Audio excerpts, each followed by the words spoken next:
फिर भी वो पीछे तक नहीं जा पाएंगे।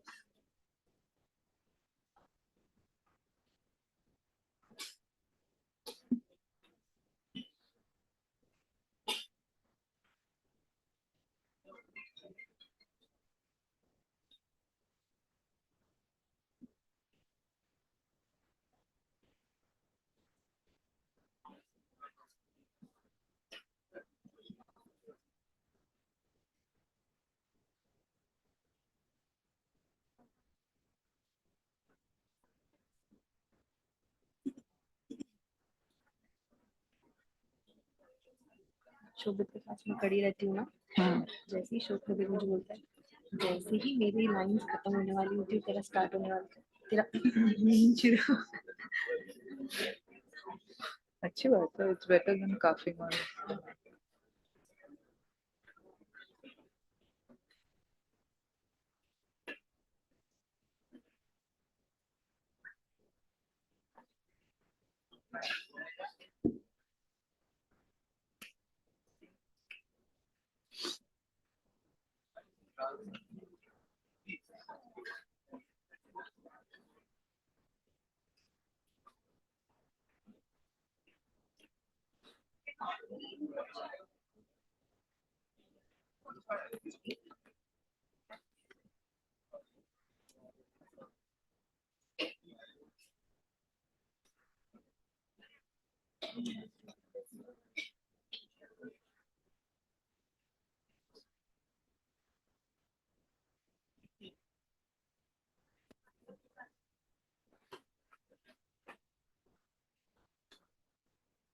Exactly.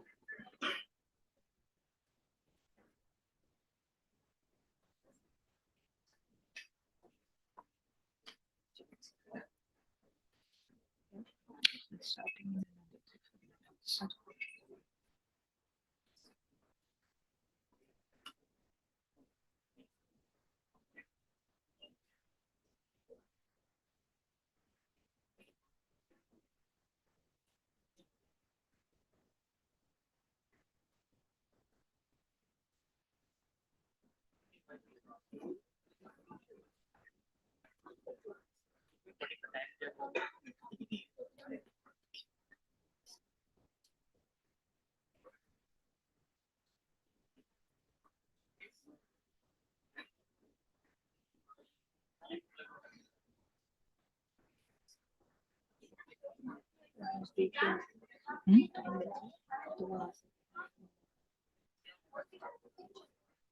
नहीं कल होगा शायद, थोड़ा सा कल फ्री है, फिर 29 हाँ। वापस।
आई अभी भी तो ये खाली है, ये क्यों खाली है?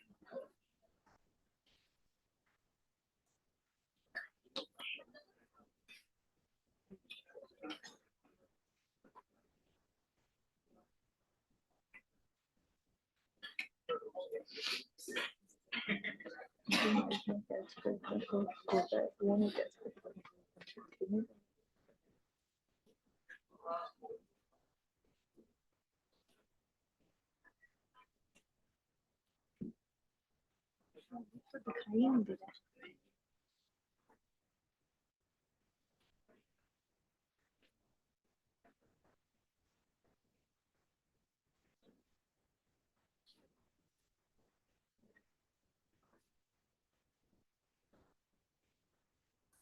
से तू कितनी फोटो लेके मेरी इतनी गंदी आई होगी, तू इतने गंदे गंदे एक्सप्रेशन दे रही है।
हाँ बोल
स्टॉप कहाँ करेंगे वैसे तो पूरा बोलते चले जाएंगे ना। इंट्रोड्यूस करना बोलते हाँ हाँ अच्छा इंट्रोड्यूस कर ब्रेक है।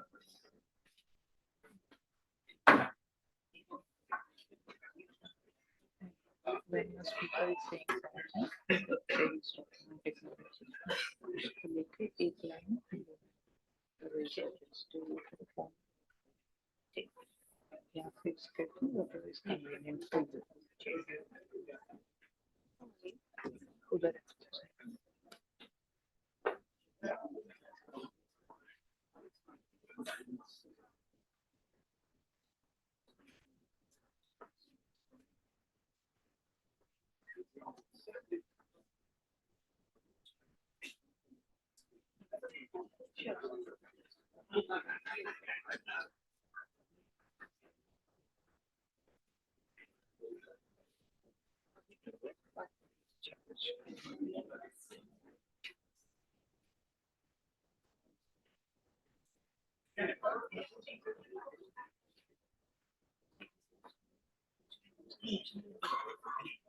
प्लीज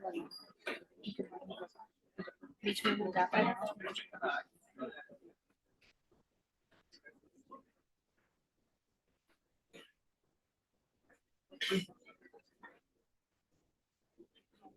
या मेरे को जो बुक रिलीज वाला है ना उसमें बता दो क्या कंटिन्यूएशन है क्या कहाँ।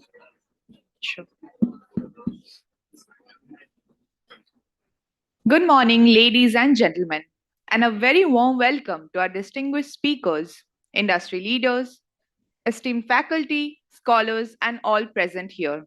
I, Ronita Pal, alongside my co host, Dwani Tang, warmly welcome you to the 19th ISDSI Global Conference 2025, hosted at IMI Kolkata. This year's theme is Tech for Net Zero Digital Solutions for a Sustainable Planet. In alignment with our commitment to sustainability, the conference reflects mindful and responsible choices. Each aspect has been carefully considered to gently reduce our environmental footprint while striving to create meaningful impact. The climate sensitive design of the conference minimizes the use of printed papers with documents made available in digital format, business cards, which are replaced by QR codes, avoids using plastic water bottles, and opted for recyclable QR codes. ENY estimates that adopting the climate friendly design of the ISDSI Global Conference over the 4 days will save 1,474 kgs of carbon dioxide, equivalent to a similar conference of comparable size. This year's conference stands as a remarkable testament to global research and innovative spirit. What began as call for papers had grown into a global movement of ideas with participation from across 26 countries. The 1218 research papers, 220 business and startup ideas that were submitted this year also represent India's 28 states, covering all 21 IIMs, leading IITs, universities, B schools, and also incubators. Before we continue with the day's proceedings, let us quickly take you through the highlights of yesterday's events. On day zero of the conference, the doctoral colloquium was successfully conducted with doctoral research papers being presented and discussed through rigorous and enriching academic engagement, followed by 4 enriching workshops and a masterclass on art of publishing, offering scholars practical guidance on building impactful research trajectories. This year, the ISDSI Global Conference is a conference of many firsts, 5 of them to be precise. For the first time, a new format called the Global Investment Summit has been introduced by IMI Kolkata. Over the past 2 months, to make the budding startup investment ready, they have been mentored by IMI Kolkata's business incubator, IKN Innovation Foundation, through a series of workshops and mentoring clinics such as product market fit, fundraising roadmap, theory U, how to make use of technology such as AI. 57 startups have presented their ventures for fundraising to investors. I am pleased to share that 9 promising startups have secured investment commitments amounting to rupees 5.1 crore following due diligence. These startups will now be accelerated under the aegis of IMI Kolkata's ICANN Innovation Foundation. The next first for the ISDSI Global Conference is a startup pavilion that has been set up on the first floor near registration desk as well as on the second floor. This pavilion has provided space to 10 promising entrepreneurs to display their maiden products and services. We have Cognicraft Services, the delivery management partner of Spencer's Retail's quick commerce called Jiffy, School of Design Thinking, human centered approach for problem solving, Indole Agro and Foods, Herbal and Lifestyle Tea, MS Games, Developing Business Simulations, Ayurveda Glow, Ayurvedic Skincare, Service Setu, Digital Media for Academicians and Institutions, Bengal Art and Craft, GI tagged handicraft products of Bengal, Damodar Valley Corporation, Government of India, and Chinmaya Mission, integrating Indian knowledge systems by blending ancient wisdom with modern education. Do explore these stalls at your convenience. This brings us to our first third of the ISDSI Global Conference, a panel discussion on Indian knowledge system scheduled on 29 December 2025 by eminent academicians, and this panel will be moderated by Professor Pawan Kumar Singh, Director, IIM Tiruchirappalli.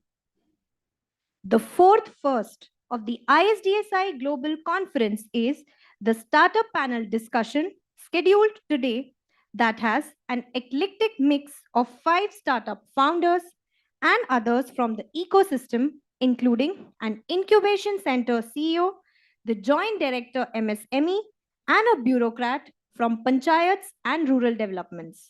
And lastly, the fifth first of the ISDSI Global Conference is issuing the annual membership certificates to all the registered participants of ISDSI Global. We now take this moment to express our gratitude to all our partners, collaborators, and well wishers who have strengthened this journey with their trust and support.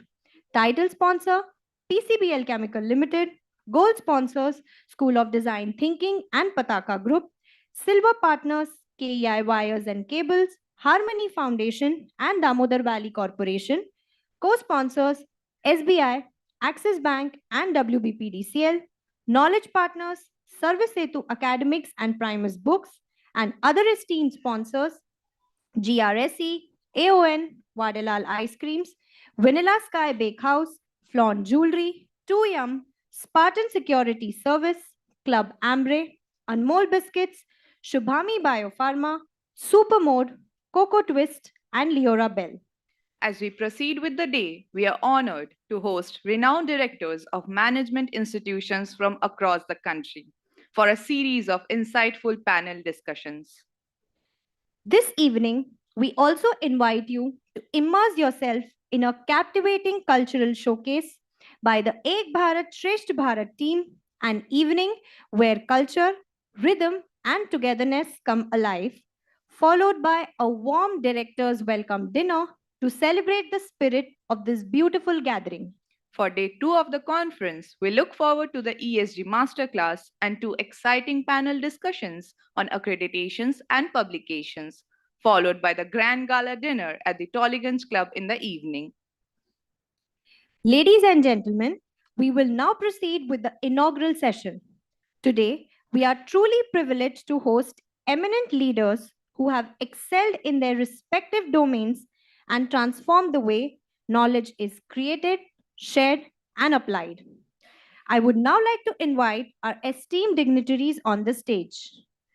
Conference Chief Patron, Professor Bhimaraya Maitri, President, ISDSI Global and Director, IIM Nagpur.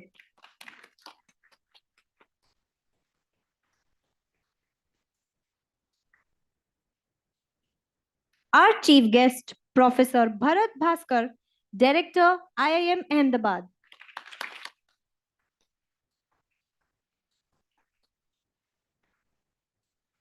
Conference patron, Professor Ravi Kumar Jain, Secretary General, ISDSI Global and Director, IILM Gurugram.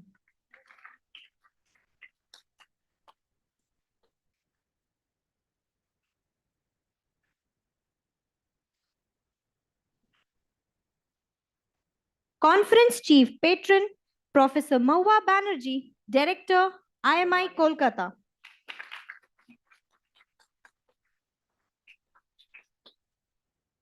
Conference Chair, 19th ISDSI Global Conference 2025, Dr. Rohit Singh, Associate Professor, IMI Kolkata.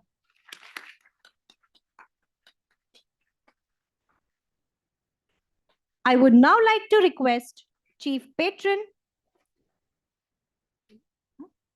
I would now like to request Chief Patron, 19th ISDSI Global Conference and Director IMI Kolkata, Professor Mahua Banerjee, to kindly felicitate our esteemed dignitaries. Ladies and gentlemen, Professor Bhimaraya Maitri.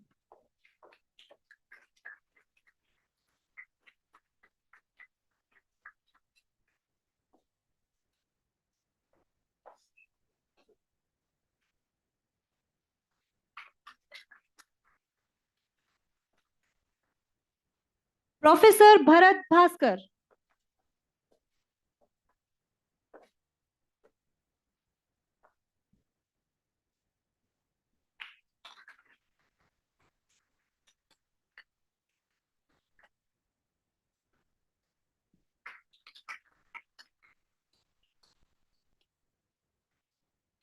Professor Ravi Kumar Jain.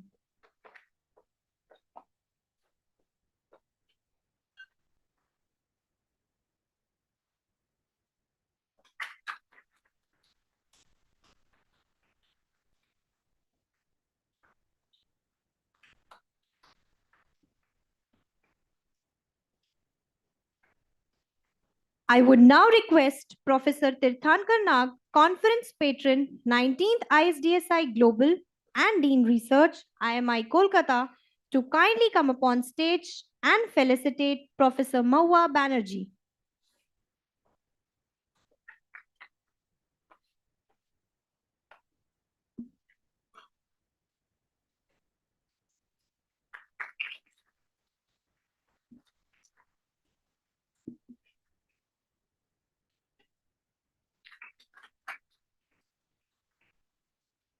I would also request Professor Tirthankar Nag to kindly felicitate Dr. Rohit Singh.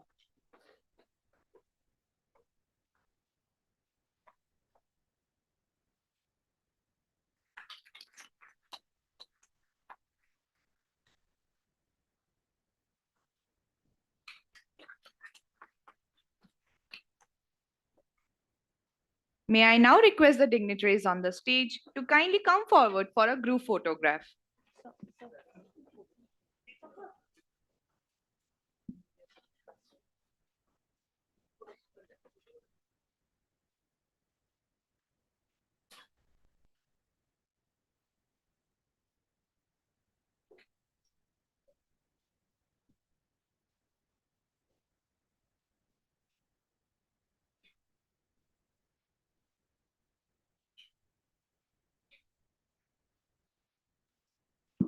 Thank you, Professor Nag.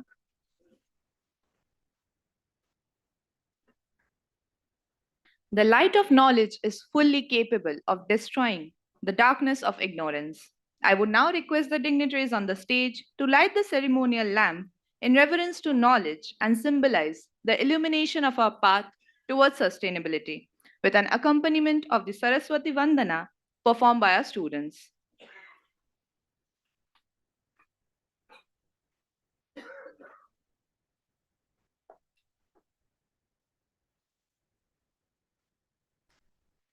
या कुन्देन्दु तुषारहार धवला या शुभ्रवस्त्रावृता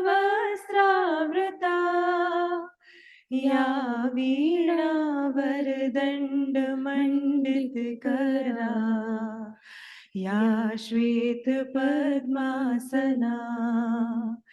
या ब्रह्माच्युतशङ्कर प्रभृतिभिः देवै सदा वन्दिता सा मम पातु Saraswati Bhagwati निःशेषजाड्यापहा शुक्लां ब्रह्मविचारसार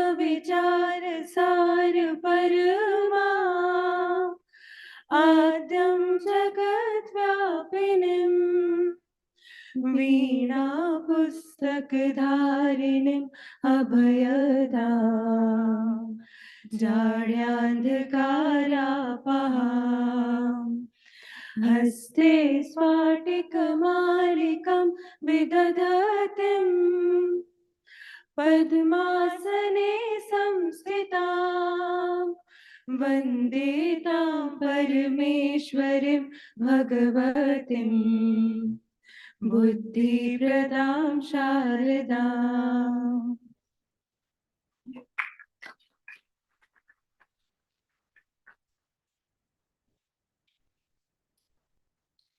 May this auspicious beginning inspire us to harness the power of technology in our collective journey towards a net zero and sustainable future.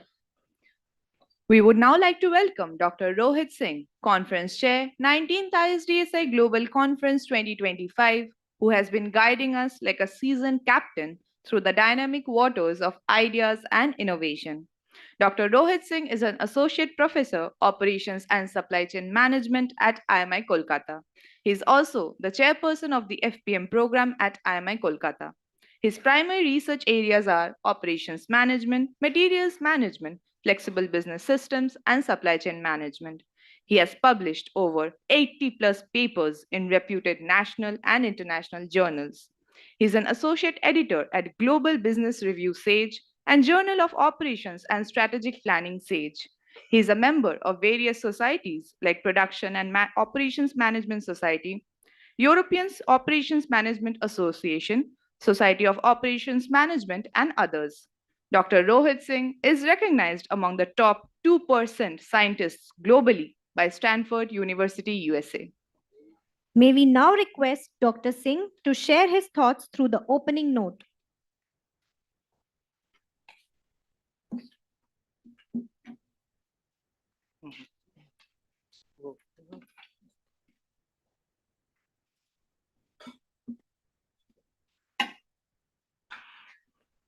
Namaskar, Pranam, Suprabhat, Honorable Chief Guest, Professor Bharat Bhaskar, Director IIM Ahmedabad, Professor Bhimaraya Matri, President ISDSI Global and Director IIM Nagpur, Professor Ravi Jain, Secretary General ISDSI Global and Director ILM Gurugram, Professor Mahua Banerjee, Director IMI Kolkata, all dignitaries, eminent directors from the premium institutions sitting here, the dignitaries from all over the country, the guests, all delegates, students, participants, I wholeheartedly welcome you all to the 19th ISDSI Global Conference 2025 in IMI Kolkata. This year's theme is Tech for Net Zero Digital Solution for a Sustainable Planet. And this year is a truly extraordinary for us as a host.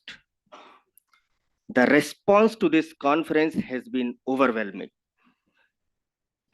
We have received over 1,200 papers, to be very precise, 1,218 research papers from across the globe.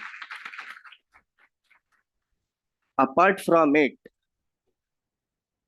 we have received 250 plus business ideas for our investment summit. If I total it, we have received total 1,474 submissions in this conference. And these submissions are coming from 26 countries. These submissions are coming from all 28 states, covered all 21 IIMs and leading IITs, NITs, and other global institutions. Yesterday marked a historical milestone for us.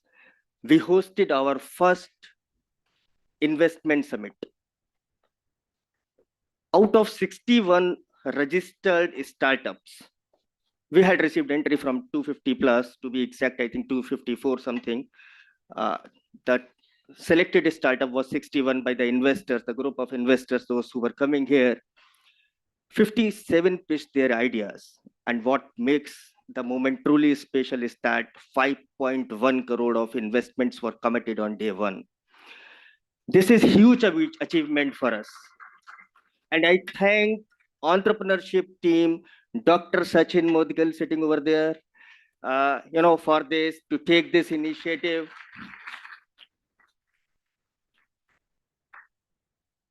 This scale, diversity, and enthusiasm sends a powerful message to the world.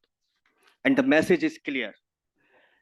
India will not only participating in the startup and global sustainability discourse, India will shape it, India will lead it. This is a true form of what Professor Maitri says, the vision is from India to the world. From here, we will start from India to the where India contribute ideas, where India will provide solutions, and where India will provide the leadership for net zero future. For India, this movement is especially significant as one of the world's fastest growing economy. We carry both opportunity and responsibilities. To prove that economic ambition and environmental responsibility are not competing goals, but complementary forces. India's journey to net zero will not be written in isolation. With our scale, diversity, and innovation capacity, every solution we develop will have the potential to become the global solution. So, this is not just India's moment, this is India's responsibility to the world. And the platform like ISDSI Global are where this transformation truly begins. Yesterday also I told my story to Professor Jain, and here itself that how the ISDSI transformed my journey. Right, I have attended the first conference of my uh, academic beginning as a scholar, the seventh ISDSI and fifth OSCM conference hosted by IMI Delhi. So, and from that moment I regularly attended every year, and today on the 19th ISTS I am chairing the conference. From that moment only I connected with lot of people, like as I said, we have connected with the people who have shaped me, and that is why now we have took this baton and started new programs to shape the upcoming generations of research scholars. I extend my heartfelt gratitude to my director, Professor Mahua Banerjee, for her support and continuous guidance. She is like a lighting force to us, dynamic to ISTSI Executive Board, our track chairs, the reviewers, faculty member team, our volunteers and doctoral students. Your dedication over months has transformed a vision into a truly global intellectual ecosystem. To all participants, you know, with immense pride, optimism, and purpose, I hereby declare the ISDSI Global Conference 2025 officially open. Just, just one thought before I took my seat. Let's work towards achieving the vision from India to the world. Thank you, and welcome everyone. Thank you, sir, for your address and setting the tone for the event. Now, we welcome Professor Mahua Banerjee, Chief Patron, 19th ISDSI Global Conference 2025 and Director IMI Kolkata for the welcome note. Like a steadfast anchor, Professor Mahua Banerjee has provided the much needed direction and strength to our collective efforts towards this day. Professor Mahua Banerjee is an accomplished academic and consultant with extensive international teaching experience at esteemed institutions like Bordeaux University, University of Dauphine, and Celsar-Sorbonne University in France. In India, she has been a visiting faculty at the University of Calcutta and St. Xavier's College, Kolkata. She has also been actively involved in retail management curriculum development for the National Skill Development Mission under the Ministry of HRD. Professor Banerjee has led prestigious research projects in collaboration with the University of Oxford's Said Business School and Leeds Beckett University, UK. As a certified leader, she has received the CMI Level 3 award in First Line Management from Chartered Management Institute, UK. She has completed the proficiency assessment for independent directors by the Indian Institute of Corporate Affairs. She serves as an independent director on the board of Electrosteel Castings Limited and is a member of its audit and stakeholders relationship committees. Professor Banerjee also contributes as an expert committee member for higher education and training at the Indian Chamber of Commerce and Bengal Chamber of Commerce and Industry. Ma'am, we request you to deliver your welcome note. Thank you, Dhwani. Esteemed dignitaries on the dais and in the auditorium, respected panelists and participants for the conference, my dear colleagues, faculty and staff members, and dear students. It is indeed an honor to welcome you all today to the 19th ISDSI Global Conference in IMI Kolkata. Uh, on a semi-anecdotal note, if I may add, usually when I'm asked to introduce the campus or talk about the work that we have been done, I tend to go free flow. When I'm talking about work, it's always straight from the heart. But my team approached me this time and said, ma'am, ye ISDSI hai. So use infographics, use some pictorial depictions. So here we are today, guys. Let's begin. How I am doing this is I'll be talking about it in two phases. I'm at Kolkata in two phases. First, from inception till the pre-COVID period, and then pre-COVID period till date. Why this, milestone in between? It's because the new team, we came in leadership position, and we had a different trajectories and pace and quantum growth perspective. So this is how I'll be talking about my Kolkata, and I'm deeply humbled to have with us today Mr. Shantanu Bhattacharya. I have been the founder faculty member, and I joined this institute, the group, if I may say so, before the institute was even born. And he was the director at that point of time for this institute that was to come up, and I was his first faculty recruit. So really a pleasure and an honor for me to introduce and take you through the trajectory of IMI Kolkata today. So we were born in 2011. We are a part of the RP Sanjeev Goenka group and the IMI business schools, IMI Delhi being there for 44 years, another campus in Bhubaneswar that also came up in 2011. So yes.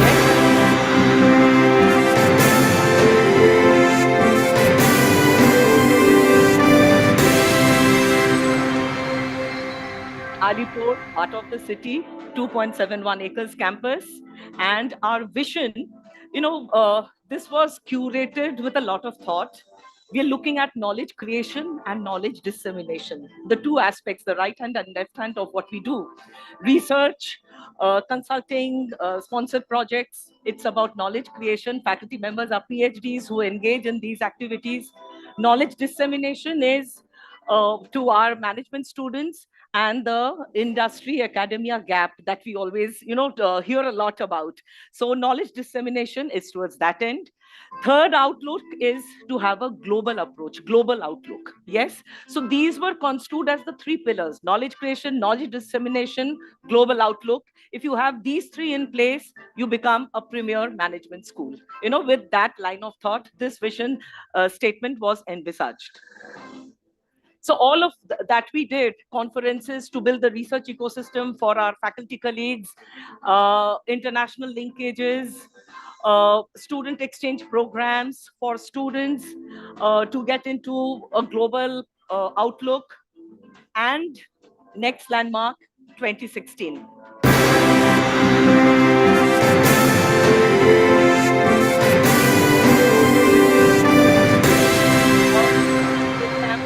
Launched in 2013. It was NBA accredited, and we also got equivalence from the Association of Indian Universities to make it equivalent to the MBA. 17, another landmark.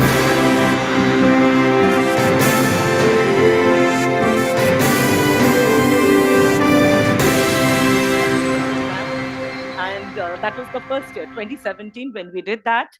So we continued with the building of the research ecosystem, the finance conference, the marketing conference, and I have some snippets here.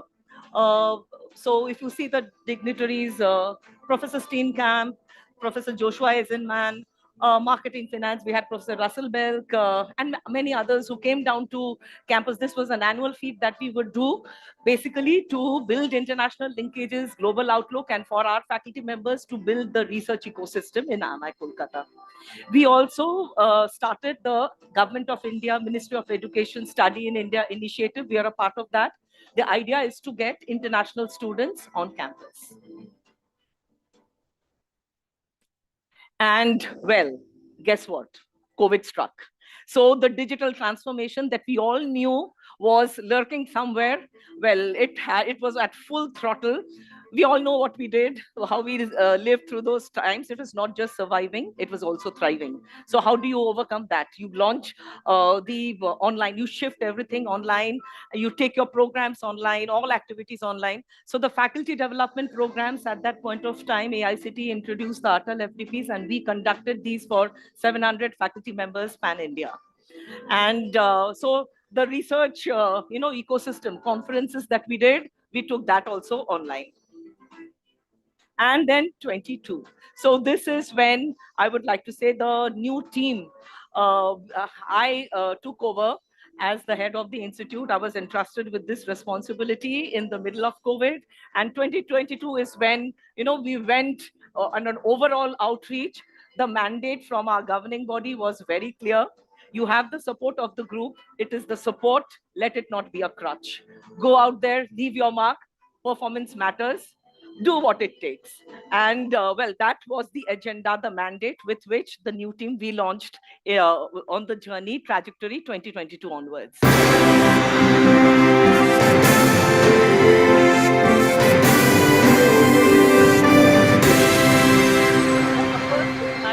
accreditation, AMBA, and we also started with the AACSB, their membership at that point of time, 3 years into that journey from now. And I'm also very happy today to have with us our AACSB mentor, Professor Natarajan. He is with us. He's been with us on this journey. I don't know how much of an ordeal we have been for him, but we have cleared all milestones of AACSBs at the first go. So deeply indebted to you, Professor Natarajan, for that.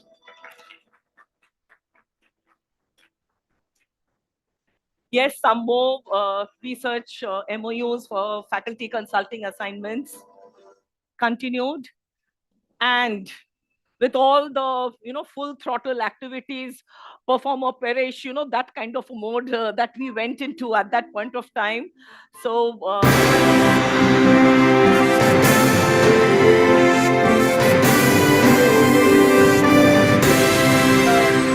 trajectory, this is where we are today. 1,026 management institutes in 2025 NIRF ranking. We rank number 42. And I also have the QS World University Asia rankings for you. We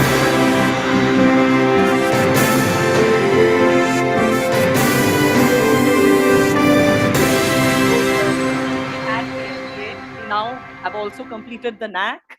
AMBA, we had completed 2022. And I was also tempted to put AACSB, but it will take us another 2 more years before that comes into this list. So till now, AACSB is still in the membership slide. And we are members of VFMT today. Nitish, so happy to have you with us. Yes, really looking forward to embarking on the Equus journey. And so when we do this, allow us another 4 to 5 years, and we should be having the triple crown. Thank you. Oh, I missed this. Not to undermine the Indian memberships that we have, AMDISA, AIM, SIMA. So, the idea is not to be just a taker in the ecosystem. So, what can we do to build the management landscape in India, in Eastern India, Northeast for starters? And AIM's membership is primarily for that. We're looking at doing some serious work out here where we can also contribute and look at an inclusive approach where as we grow, we take our partners also on this growth trajectory. The FPM program, well, we have got its AIU equivalence this year. So we started in 17 and 2025, we have got which means it is now equivalent to the PhD program. These are some slides I would just like to leave you with, when we are talking about sponsored research, consulting, international, national, industry, the sectors that we are working with, and internationalization. At till a certain point of time, it was about our students going to foreign universities, but now we are also looking at exchange programs where students from foreign universities come to IMI Kolkata. So we'll have the first batch from UPM Malaysia coming in this February, apart from those that we had done in the initial years. Placements, internships, a function of being a management institute. I'll leave it there. Yes, foreign faculty footfalls in IMI Kolkata. And moving on, Indian faculty members who have gone and taken courses as a part of exchange programs or direct being invited by the universities for taking classes. That's AIT Thailand this year. Executive education, a fine point that I would want to add here. We started working with private banks, PSUs, and we realized that it's no longer, open programs that have worked for us. I would not define the industry. I would say what worked for us. It is about bespoke, customized programs. So we reach out to the organizations, the companies, ask them exactly what their requirements are, and we curate and we tweak. So it might be something from 3 days to a 6 months. Sometimes it's a skill-based program that we're doing with an FMCG non-food in Kolkata, and where they've given us their hires for the skill development. We have an MOU with a skill development university, and so we train them through the rigors of academic strategies, theories, developing skill sets, and they come in periodically and give them on-the-job training. So they join with a job offer, they pass out with a degree, diploma degree, and thereafter they join their workplaces. So the idea that I'm trying to convey is the landscape has changed. It's not one size fits all. And so we are open for outreach. Our faculty members even travel to outstation cities, to different sites as per the requirements of the organization to deliver those programs. So agility, flexibility, these are what we have undertaken to ensure that we deliver what industry needs.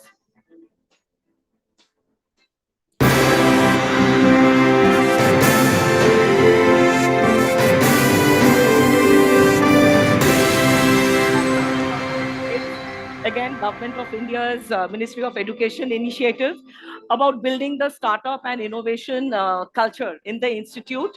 So let me just take one. So it's like a pyramid, So 1 star is the base of the pyramid.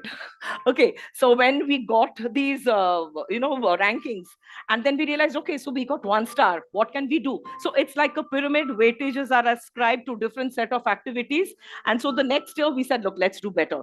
And this is what we have, 3 stars now. So apart from calendar activities, are the baseline activities, we also have taken on self-driven, MIC-driven celebration activities. But of course, the objective is you aim for the 5 stars. And as member of the ecosystem, we are part of Unnat Bharat Abhiyan. We have adopted 5 villages in the outskirts. We cannot technically call them villages because when we went out to them, we realized they are semi-urban towns. But this initiative calls it, outreach to villages. So we are working with them, and it's not, one of those financial literacy or women health where we get a hospital to join us and some kind of activities. ACSB has done this to us. It creeps into your DNA. So whatever you do, you look at activities as engagement, innovation, output, outcome, impact. So, and this is the trajectory. So unless it is impact driven, we tend now to think of those activities internally as frivolous. So, now we have the entrepreneurship cell who are working in rural entrepreneurship. So the funding, the grants that we got from the government, the first year we have completed that. Now we don't want to give up. We are taking on these initiatives along with the entrepreneurship cell that whom you met yesterday. And we are doing activities, rural entrepreneurship, women entrepreneurship, so that we create some impact. It may be marginal, but impact must be there for us to be present as IMI Kolkata. EBSB cell, Ek Bharat, Shrishta Bharat cell, and I would really like to invite you today, 5:30 to 7:30. They have put in a lot of effort. They've talked. I would not want to give away the interpiece. They've talked of India and its different aspects that make us who we are, Bharatiya. And more importantly, we faculty members have a surprise even for you from 7 p.m. So we would really love you to be a part of this EBSB. It's different because here we are talking of unity. We have our individual differences, cultural differences, diverse differences. Our faculty members come from Himachal to South. So when Bareilly, so when all of us are in Kashmir, I mean, so we are as far flung as our students are. So while we have, our differences of opinions, but we agree to differ. And these are moments when we come together as a combined front and define what IMI Kolkata stands for. Margdarshan. So this was again something that we wanted to do, applied to AICTE for it. Army Institute of Management, we have been working with them. And this year they will be, so Margdarshan is so that the institutes can improve on quality and do their own NBA accreditation and NIRF ranking. I'm not sure about whether they will apply for NIRF this year, but AIM, Army Institute of Management, they are submitting their papers for NBA ranking this year. And Swachh Bharat Abhiyan, dear students, I know you won't complain when I say this now. Every month, once on a weekend. So all students who pass out have to do this. We have adopted the Majirhat railway station and they have to take the brooms. Our Dr. Sachin Modgil has had one MOU agreement with the station master. They have to go and mop, clean, broom. We have adopted, it is in our vicinity. We adopt the railway station, it is our responsibility. We give back. CSR activity won't wait for you to be MD and then you think, okay, I have enough now, how can I contribute? Nobody wants your money. You can start contributing right now, get it as a part of your culture, and that's what we are trying to imbibe in our students. So centers of excellence. Uh, we did talk a lot about this, not getting much into it. Yesterday has been a landmark for us, among for all. So whatever we do through our thought leadership areas, we try to give some figment of it to the PGDM program. So we have the LBA, the Local Business Accelerator program. In one sentence, it is for 2 trimesters, students work with local MSMEs, and we're looking at, it's not, a frivolous or a philanthropic activity, so to speak. It's about developing critical thinking, risk-taking, problem-solving aspects, which are very much a part of program competencies as far as our accreditations go. And cannot thank ISDSI Global enough for giving us this opportunity of what we did yesterday. 5 startups, again, this is where my team says sometimes you should, cut some slack. So they are very happy, I understand. 5 startups and 9 startups, 5.1 crores coming in, whom we are going to accelerate. But, to me, more than this, our responsibility starts now. It is not what we have gotten. How much can we improve their turnovers? What is going to be their impact on PL? Top lines, outreach, go to market. So their success is when I will say we have truly succeeded. This is just the first step that we have taken towards that end. Grant me that. So, but yes, once again, deeply humbled ISDSI Global for giving us this platform where we could do this yesterday. Digital transformation, our second center of excellence. We have started an AICTE approved from this year online PGDM program. We're doing MDPs in this aspect. FDPs also joint research with Bradford for digital health. Bharat Blockchain Network, again, a part of AICTE's initiative. So we have a blockchain node here Our students get free access to blockchain workshops and courses. And the idea is to build this space predominantly for AICT and also for the industry and other HEIs, higher educational institutes. So this has been a corporate initiative, our group, data security, ISO certification, information security management system. Getting our systems at par with the industry as far as security of our operations, administration, student data as they exist.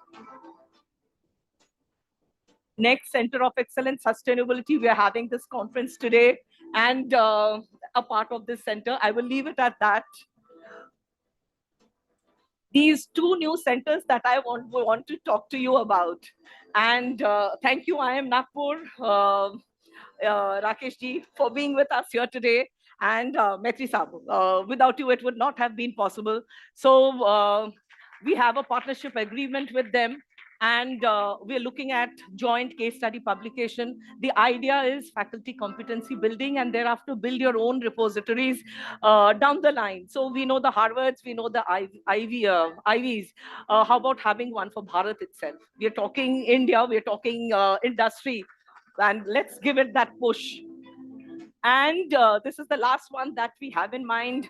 Our mentor, Singh Saab, again, where you initiated, you laid the founding stone for us. Now we are looking at setting up a center here. You know, the three pillars that we talk about, Drishti, Parampara, and Lokikya Prayojana. You know, Drishti is how the global world, how they look at Bharatiya knowledge as they exist.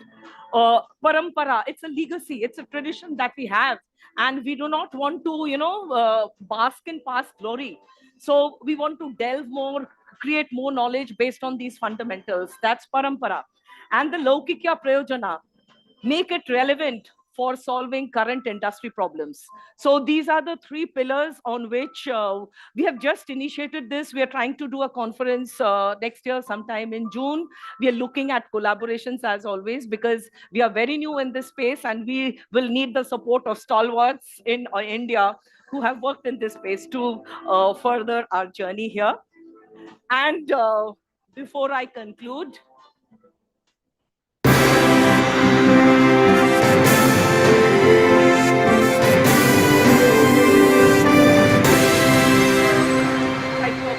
Management Conference next year, 19th to 21st December, and look forward to all of your support in making that a huge success as well.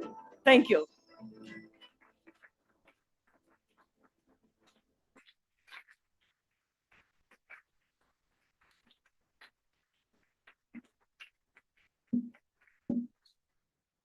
Thank you, ma'am, for your inspiring walkthrough of IMI Kolkata's remarkable journey from its visionary beginnings to its prestigious growth in rankings, accreditations, global collaboration, and research excellence. We have always been proud as students of IMI Kolkata, and to hear ma'am take us through our achievements have really touched a corner in everyone's heart today. Thank you, ma'am. Ladies and gentlemen, it is my privilege and honor to introduce our next distinguished dignitary, Conference Chief Patron, Professor Bhimara Maitri, President ISDSI Global and Director IIM Nagpur. Much like a guiding force shaping the vision of ISDSI Global, Professor Maitri has been instrumental in steering the society towards academic excellence and global collaboration. Professor Bhimara Maitri is currently the director of IIM Nagpur. Earlier, he served as the director of IIM Tiruchirappalli and as dean at the L&T Institute of Project Management, Vadodara. He was also dean, academics and alumni relations, and professor at IMI New Delhi, and held senior academic leadership roles at MDI Gurgaon. Professor Maitri served as dean and professor at the Strathclyde Business School, University of Strathclyde, Scotland, and earlier worked at BITS Pilani, where he was in charge of the PhD program for nearly 3 years. His areas of expertise include quality management, supply chain management, service management, and project management. He is a member of the Decision Sciences Institute, Houston, USA. A prolific scholar, he has published 100 plus research papers in national and international journals and conference proceedings. He serves on the editorial boards of several journals, contributes to national level committees on higher technical education and industry, trained 100 plus vice chancellors and 1,000 plus academic leaders under TEQIP, and designed numerous management development programs for senior leaders across government, public, and private sectors. Sir, it is my privilege to welcome you to address the gathering today. Thank you, sir. Thank you very much. Namaskar, very good morning, all of you. First of all, I welcome all of you ISDSI 2025. Respected Chief Guest, Professor Bharat Bhaskarji, Director IIM Ahmedabad, the Chief Patron and Director IMI Kolkata, Professor Moa Banerjee, Professor Ravi Kumar Jain, Secretary General, ISDSI, Professor Rohit, the chairperson of this prestigious conference, ISDSI Global 2025, all the distinguished invitees, the delegates from various countries, from India, all the deans and faculty members of IMI Kolkata, the distinguished participants from different part of the world, ladies and gentlemen. So I join once again Professor Moa Banerjee to welcoming you all for 19th ISDSI Global Conference 2025. So this journey of ISDSI started 2007. It started from 2007 with 34 participants, first edition of ISDSI. And today we are 19th edition. And this ISDSI conference, almost across the different part of the country, every year it happens. Last time it was in Pune. It was earlier with IIM Trichy, IIM Raipur, IIM Sambalpur, IIT Bombay, ASCI Hyderabad, IIMT Ghaziabad. So to name a few, IMI Delhi. So various places, every year it is conducted. And this year, I think the theme, Tech for Net Zero, Digital Solutions for Sustainable Planet. So this is, and today it is a up time and the countries on the moment. Yesterday we were discussing, and it is the right time to discuss on right topic, that is sustainable planet. Today, all of you know that Mother Earth is in endangered condition. 2/3 of natural resources are being already used. So sustainability is no more option, but it is essential, it is necessity, and each and every one on this planet, we have to take care of all the 17 sustainable development goals so that we can think as a business school. As usual, business model is not going to work out. So sustainable business model is the only way to going forward. So business and culture, you cannot separate out. Today, you all know that National Education Policy 2020 has come out 5 years back, and today the IKS, I think it was talked by Professor Moa Banerjee, and very happy to know that IKS Center has been established and Professor Singh is guiding. So IKS is a bedrock of National Education Policy 2020. Culture and business always go together. Today, if you look at all the American top companies, they are headed by Indians. If you see top 25 companies, all CEOs are Indians. And if you look at American universities, all the top universities headed by Indians. And also, if you look at the billionaires in America, the largest population is Indian, number one population Indian. So it speaks a lot about the culture. Indians, when they leave India and go abroad, particularly US, they become more cultural conscious. and they become more traditional, following Indian culture, tradition, and that is what we call it as a IKS. So that is where Indians in America are doing extremely well, because when they leave the country, they will be more cultural conscious. And today, through NEP 2020, time has come. In India also, we have to very rigorously follow the traditions. So traditions and culture is nothing but, basically, if you cut the roots of the trees from the bottom, tree will die. So traditions are nothing but the roots. Our culture and traditions are nothing but roots. So therefore, it is extremely important how to connect tradition with technology. So tradition with technology means culture with technology is going forward in this disruptive world. Today, artificial intelligence, 3D printing, so they are transforming the world and also disrupting the world. So in this disruptive world, we should be the first one to capture the technology, but we should never be the last one to make use of technology. So in this context, this conference, the Tech for Net Zero Digital Solution for Sustainable Model. So you all know that today India is making a mark in digital solutions, whether in the form of ONDC, UPI. So number of areas India has taken a lead, and entire world is looking towards India for digital solutions. So in this context, this 19th ISDSI Global Conference, and as Professor Rohit mentioned, large number of papers and also various tracks, the number of discussions, deliberations, round tables, and also director panel discussions. A lot of insights we are going to get out of this conference. And today we are lucky to have our chief guest, Professor Bharat Bhaskar. He is one of the mentor for ISDSI, and he also conducted the ISDSI conference, and he was heading IIM Raipur. And I am sure, so Professor Bharat Bhaskar and his guidance and insights, and it is also his area of interest, the digital solutions.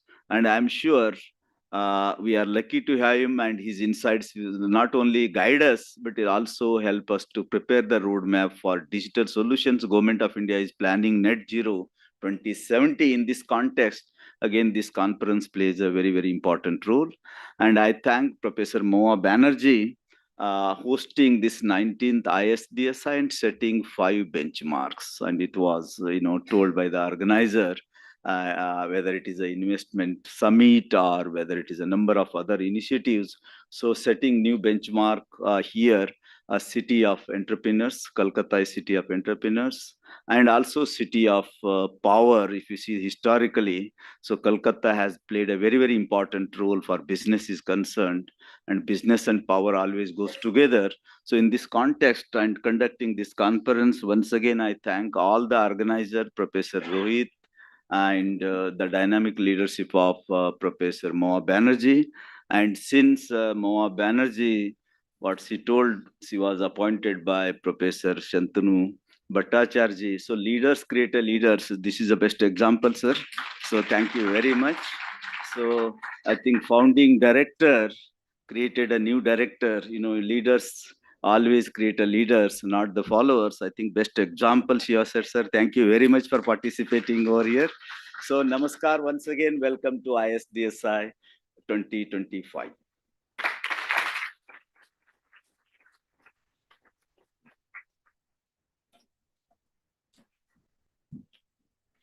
Thank you, sir, for reminding us of India's growing global leadership, the importance of embracing innovation with responsibility, and the collective role we play in shaping a sustainable future. It is not every day that a person gets the opportunity to introduce two luminaries in a day. I am fortunate, privileged, and honored to welcome and introduce our chief guest, Professor Bharat Bhaskar, Director, IIM Ahmedabad. Professor Bhaskar holds a PhD and a master's degree in computer science from Virginia Polytechnic Institute and State University, USA, and a Bachelor of Engineering from IIT Roorkee. He is currently serving as the director of IIM Ahmedabad. Prior to this, Professor Bhaskar was a professor of information technology and systems at IIM Lucknow. He has also served as director of IIM Raipur, acting director of IIM Lucknow, and mentor director at IIM Sirmaur. He was honored with the Best Director of Businesses Schools Award for transforming IIM Raipur into a high performing institution with exponential growth.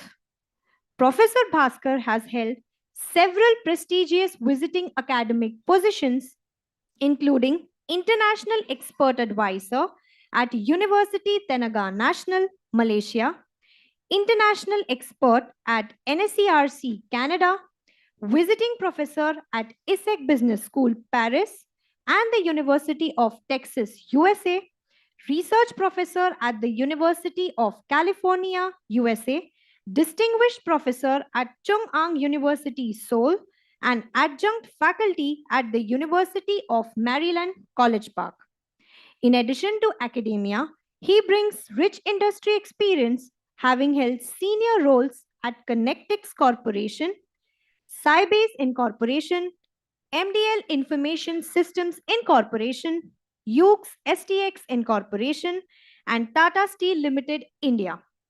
He has also served as chairman of the Services Sector Development Council, president of Indian Subcontinent Decision Sciences Institute, chairman of CSI Lucknow chapter, and as a member of the board of governors of several institutions.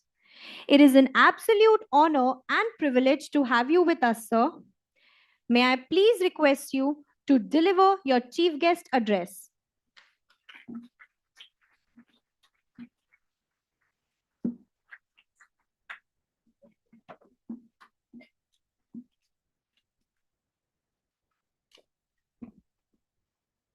Thank you. Thank you for the kind introduction. Dignitaries present on the dais, my colleague Professor Metri, honored director of this institute, Mahua Banerjee, Ravi Jain, who has been actually instrumental in driving the ISDSI Global Forum for a long time, and Rohit Singh, who has been a prime organizer. And also present here are many colleagues and honored colleagues of mine, fellow directors from various institutes, and also fellow professors who have been serving and have established themselves as a people of repute in guiding the students and industry of the future. Now, in this regard, when I looked at the topic of the conference, the impact which digital technologies are going to do, are going to provide in creating the net zero environment, why net zero is important, and why there's a dilemma of net zero is an important aspect. There's a dilemma about net zero because every country which grew actually polluted the universe. As Professor Mistry said, that 2/3 of the natural resources we have already consumed, and while consuming all those natural resources, we created all kind of pollutions. But then the vast majority of population of this world living in India also has aspiration. And that is the time, it also has a cultural moving where we have always believed in saving the planet. Our whole culture has always been based upon the circular economy. We talk about circular economy today. If you go back to your grandparents, they always practiced circular economy. Everything was made, used and reused and recycled and on and on. So we always have been a believer. But today we are sitting at an important juncture. We are talking about that while the world has developed, the vast majority of population living and all the youth population living in India is also aspiring, and also as the clarion call given by our Prime Minister, talking about by 2047, now we have set a goal for ourselves. We want to become a Viksit Bharat or a developed country. What does it mean to be a developed country? It's a big challenge. Big challenge because only we are a 4 trillion economy. And we are a 4 trillion economy. In order for us to become a developed country or to be called a developed country, we need to have a per capita income of about $26,000 per person. Now that and what is our current state? We are barely $2,800. Right? So a huge jump is required, which also means that 4 trillion economy has to grow to about 35 to 40 trillion economy. That's about 8 to 10 times growth. Similar growth is required in the income level or per capita income level. In other words, we are saying in next 25 years, we need to grow this economy by almost 8 times, which is not an easy task. It's a great challenge. The great challenge comes along with lots of growth in manufacturing sector, lots of growth in service sector. And when you talk about the manufacturing sector, it actually entails what we call the energy consumption. And we are going to have energy consumption. The current model of energy consumption also says, at least in the current set of models, if you don't do something better or something enhanced, we are going to pollute our planet by 8 times more, which is a big challenge. How do we achieve the goal of 2047? How do we become a developed country, yet maintain the sanity of this planet, that not only we survive and we thrive, the planet also survives, our Mother Earth also survives, because if that doesn't survive, we don't survive. So we are under that kind of a big challenging environment and time. Now, if you look at who are the true contributors and where this growth is going to come, so one is the part of the balancing act of the growth. Other side is that how do we do it under a sustainable environment and sustainable model. The growth is going to come not from the large companies. Growth is going to come from you, the youth of today. Because if you look at even today, and it's a global phenomena as well, the India actually has the major employment provided not by the large companies. We all, and the top management institute, only focus towards the large companies. But this country, there's 7 crore, almost 6.8 to 7 crores MSME industry. And they provide 28 crore employment. What is the total employment of large corporations, which we continue to focus on, and we say that they are the growth engines? The 28 crore people are employed by the MSME sector, providing 50% of the export of this country. Especially I'm talking about the manufacturing export. So when it comes to the manufacturing export, it's not coming from large corporations, coming from people who are going to create more and more of those MSME sector companies. Out of that, if you look at the 93% of them are actually small businesses, and only 7% are medium size industry, or even actual, we count the significant medium size or a larger medium size companies are only about 0.5% of them. Now, these companies have to grow their output. And that's where lies the challenge of the technology, because many of these small industries in the current form are not that technology savvy. They come together, 4 or 5 people, they start manufacturing something as an ancillary industry to a large industry, or something, a specialized component, etc., and so on. So the technology infusion has to happen at that level of companies where actual growth is going to come from. So large corporations may talk about doing something sustainable, using certain technologies and using some costly technologies. But the small corporations or small businesses cannot afford to do that. Should we ban them because they're going to be polluting, or should we have a model where somehow we infuse appropriate kind of technology in them and be able to still sustain the growth of this country? These are the biggest challenges this country faces today. Now, interestingly, ICT has an interesting phenomena. The ICT, which we call information and communication technology. Initially, you look at the global industry, you look at the automobile, which is the one of the prime cited industry or a driver of the economic growth for a long period of time, was always an integrated industry. Up to even 60s, the Ford had a manufacturing plant, and so had General Motors had a manufacturing plants in Michigan. And 95% of the components, from starting from components, subcomponents, and sub-assemblies, everything was done in that same area. It had an advantage because the lesser amount of pollution was produced. Lesser amount of the transportation of the goods was happening. Wonderful part of that was it was an integrated industry, including, if many of you may remember, US did not have does not have access to rubber, and many of the car parts are made of rubber. They used to import raw rubber product material from Brazil and create the rubber components also in United States. That was 60s, the prime of US economy or US automobile industry at that point of time.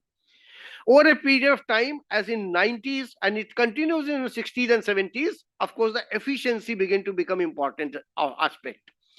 Now, 1970s and 80s, Japanese also developed technologies and certain aspects of the automobile technologies, and they became more efficient in certain parts. For example, engine manufacturing, they're far more efficient in smaller engine manufacturing, etc., and so on.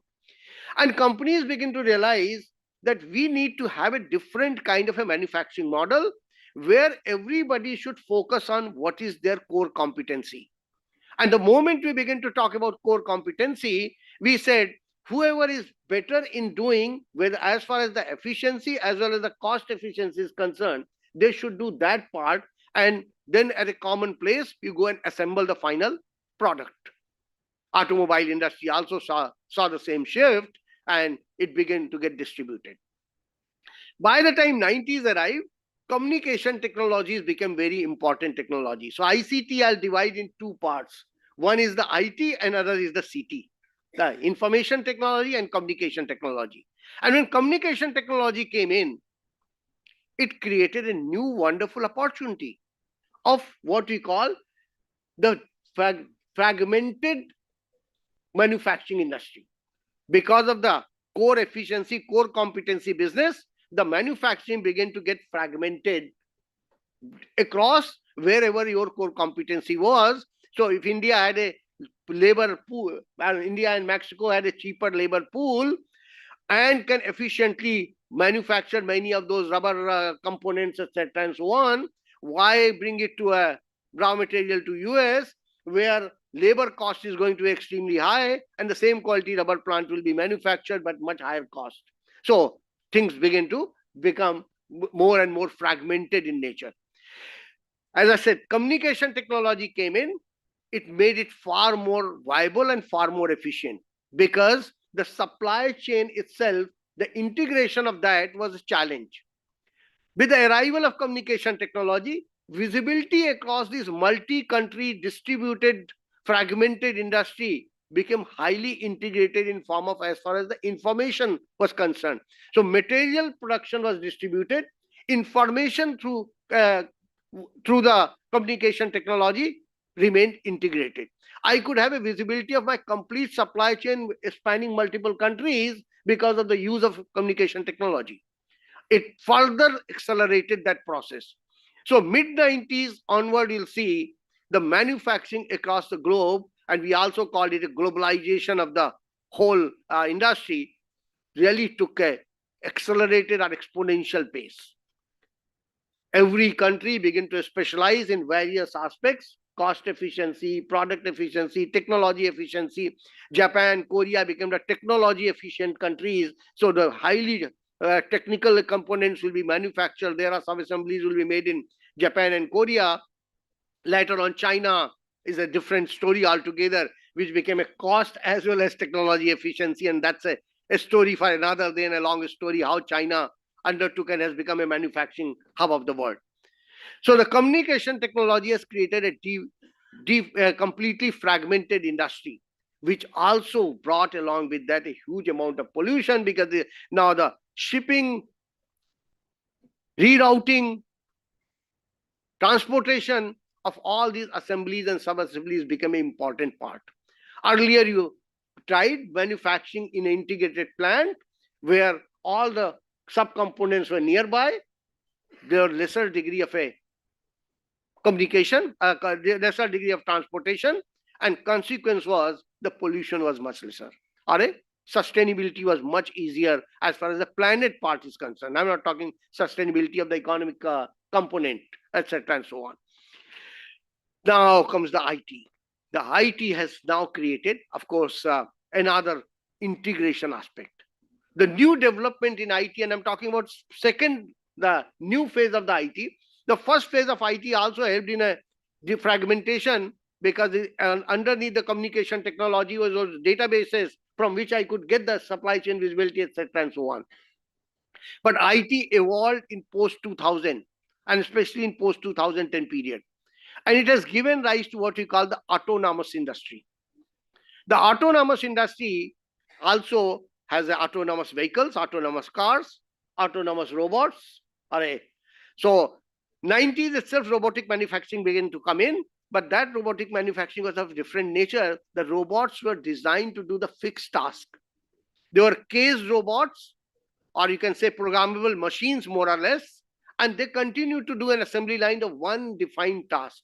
They're not dynamically learning anything. They're not dynamic creating a new environment and new kind of features, etc., and so on at that point of time. Now, the today's robots are very different. Today's robots are nimble robots, flexible robots, and adaptive robots. They learn on the fly. While you are interacting with the robot is also learning your behavior, adjusting to your behavior, etc., and so on. Now, I don't have to go very far. I cite a very simple example. In most of the airports, you'll find, at least Ahmedabad airport, every corner, you don't find the sweepers, right? You find these like tiny machines, which are those are autonomous sweepers, continuing to sweep the whole airport all the time, and they walk around they are operating in a crowded place, and they don't run into anyone, right? You'll see they have a sphere of eyes, and you come in their sphere of eyes, either they'll change the path or they'll stop there. If they're totally confused, then they'll stop at that place. And then once you move out, you'll figure it out what to do.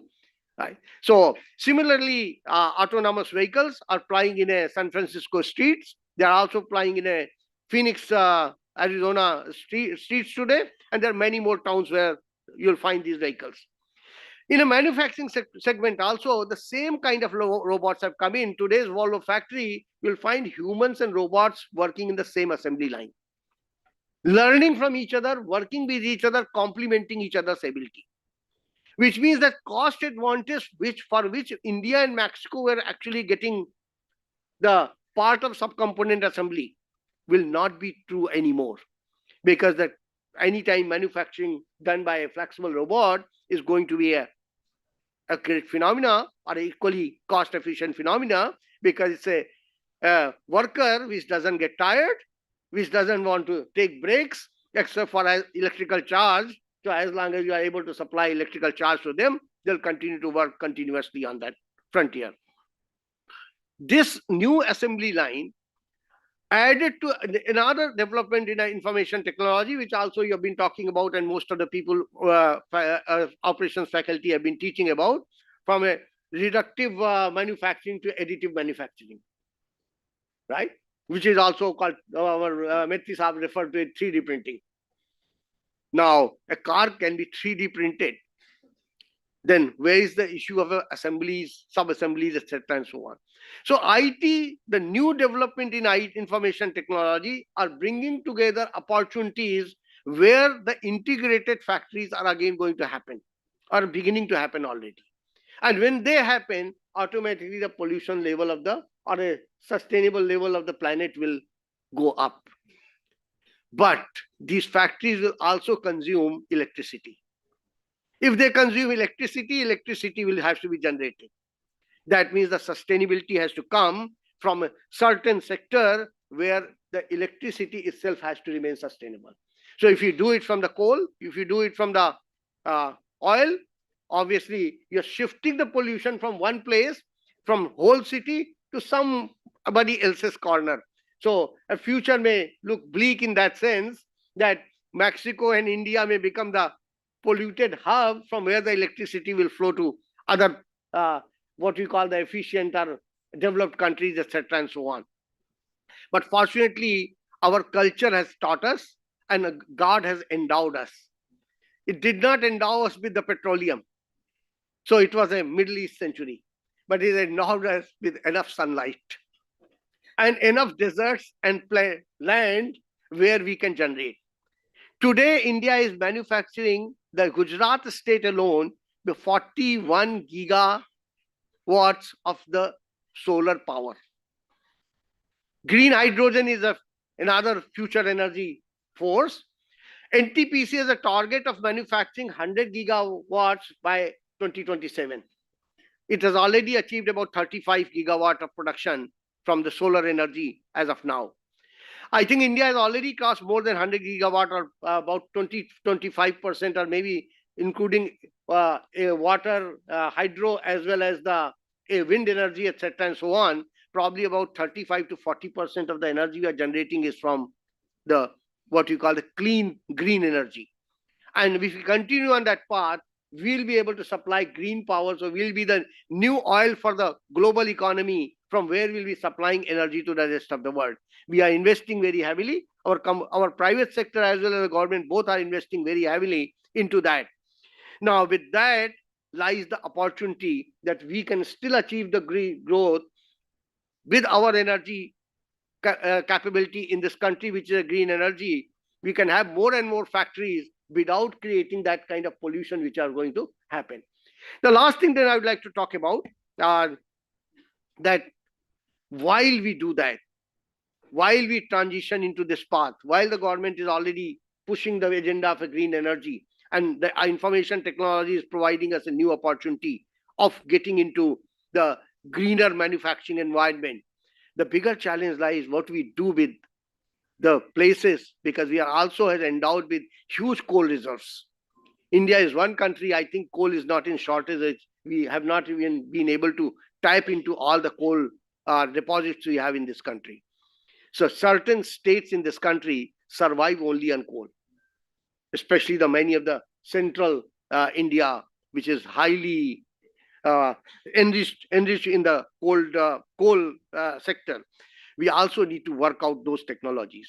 So because we cannot leave the development that suddenly Rajasthan, Gujarat, the solar rich countries and wind rich countries, wind rich states begin to take the power sector growth, and the coal economy will then be seeing a dwindling returns, and over a period millions of people, while we are improving the lifestyle of millions of people here, millions will be buried under that weight of the economy.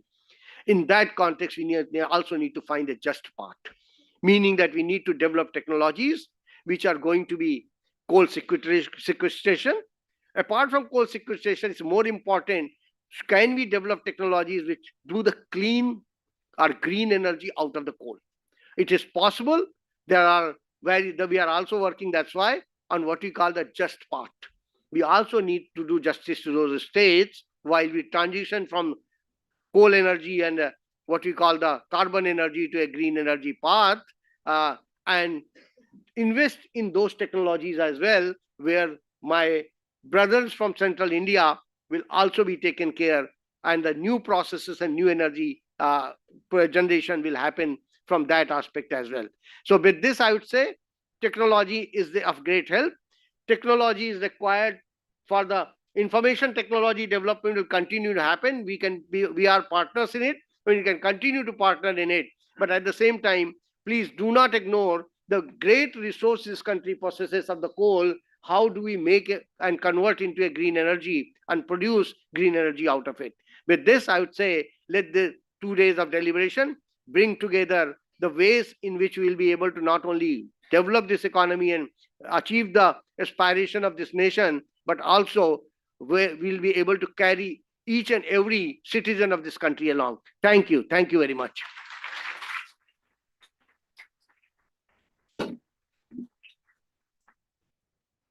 We sincerely thank you, sir, for your insightful and thought provoking reflections on the urgent need for net zero sustainability and the powerful role of youth in shaping it through digital technologies.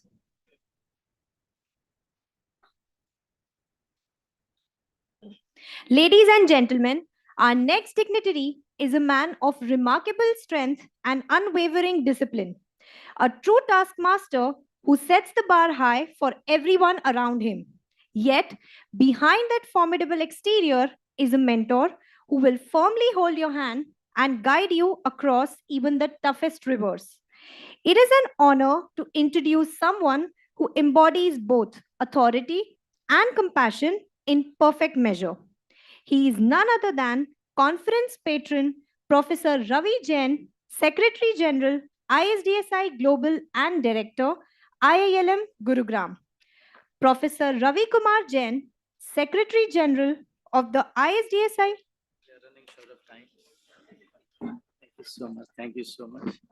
Thank you so much. I was wondering who are you introducing when you said so many things. I don't know. I'll have to work hard to deserve all of them now. I mean, you have increased my homework. Uh, every year, this moment is a pretty emotional moment for me. And we keep thinking on what next, how do we do it, how it has happened now, reviews and everything. Every moment is being calculated. So let me start with welcoming all the dignitaries on the dais, off the dais. I mean, I'm tempted to take names, but if I start that, then Maua is already looking at me. Look, watch out the time. Today's chief guest and mentor for ISDSI, mentor for people like me. We look up to Sir for a lot of inspiration, Professor Bhaskar. My boss, and when you said taskmaster, it belongs to only one man, that is Professor Bhimrai Maitri. And every year he will add 1 0 to the target. So Mawa, thank you so much for measuring up to the number which Professor Maitri gave in January. So we were looking at ki 500, 600. He said 1500 se kam nahi hona chahiye. So, so these are, only you can do, sir. Thank you so much for being the beacon of light and taskmaster that you are, and pushing us and making us realize the strengths that we have, that we carry. And the man who is, I would say 1.5 mad, that is Rohit. वो normally आधा mad होते हैं सब, but ये 1.5 times हैं. The kind of efforts he has put in, the kind of running around he has done it, and he also made his team to run around to give us this day. And the numbers that he already talked about, which I don't want to repeat. It's my, for some of our friends and mentors who have been part of this whole journey, it may be repetition, but for the benefit of the larger audience, let me share the journey in a very, very quick way. And I'll also, after listening to Dr. Maua, I'm tempted to divide this into pre-COVID, COVID, and post-COVID era, like, AC, BC, and like that. So, ISDSI is a very interesting body where we now take pride. We call it as the global platform from India for the world in the true spirit. We have a parentage which is global. That is, we are born from the thought process and the very, very prestigious institute called DSI way back in 2007, where Professor Natarajan, Professor Ram Narsimhan, Professor Jeet Gupta, and doyens of management education globally came together to put this foundation in India. And it took very, very baby steps, or rather we struggled in the first 5 years to get the platform, give it a meaning. So I remember 2011 at Great Lakes, Professor Maitri was part of the board. He got into the board, and he invited me as a special invitee to the board meeting.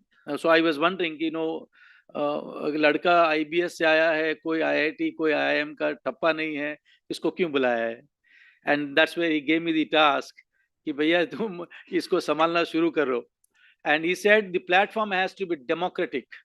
Ensure that you reach out to the tier 2, tier 3 towns and institutions where many aspiring researchers would be there, but they won't get the platform. They don't get the window to present their thoughts, to present their ideas and their work in the international with the international audience. So get them on board and try to see if we can democratize, support them, and we started that journey in a more meaningful way by giving it a philosophy that it cultivates research culture, research as a culture, access to global scholars for Indian scholars, and forge partnerships. These were the three mantras given in 2011.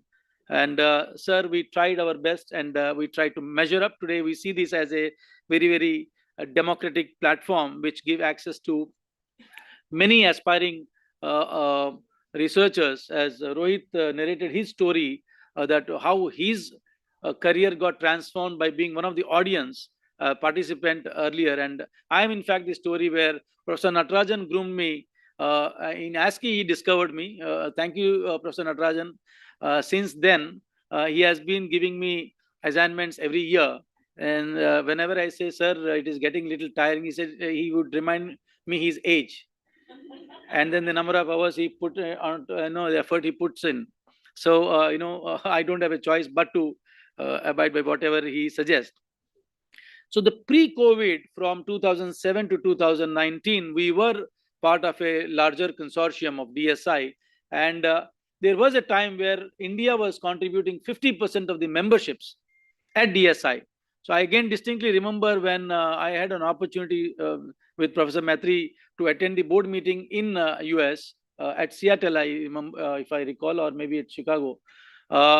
So the board members, they said, if this is the way we are going, we may have to shift our headquarters to Delhi.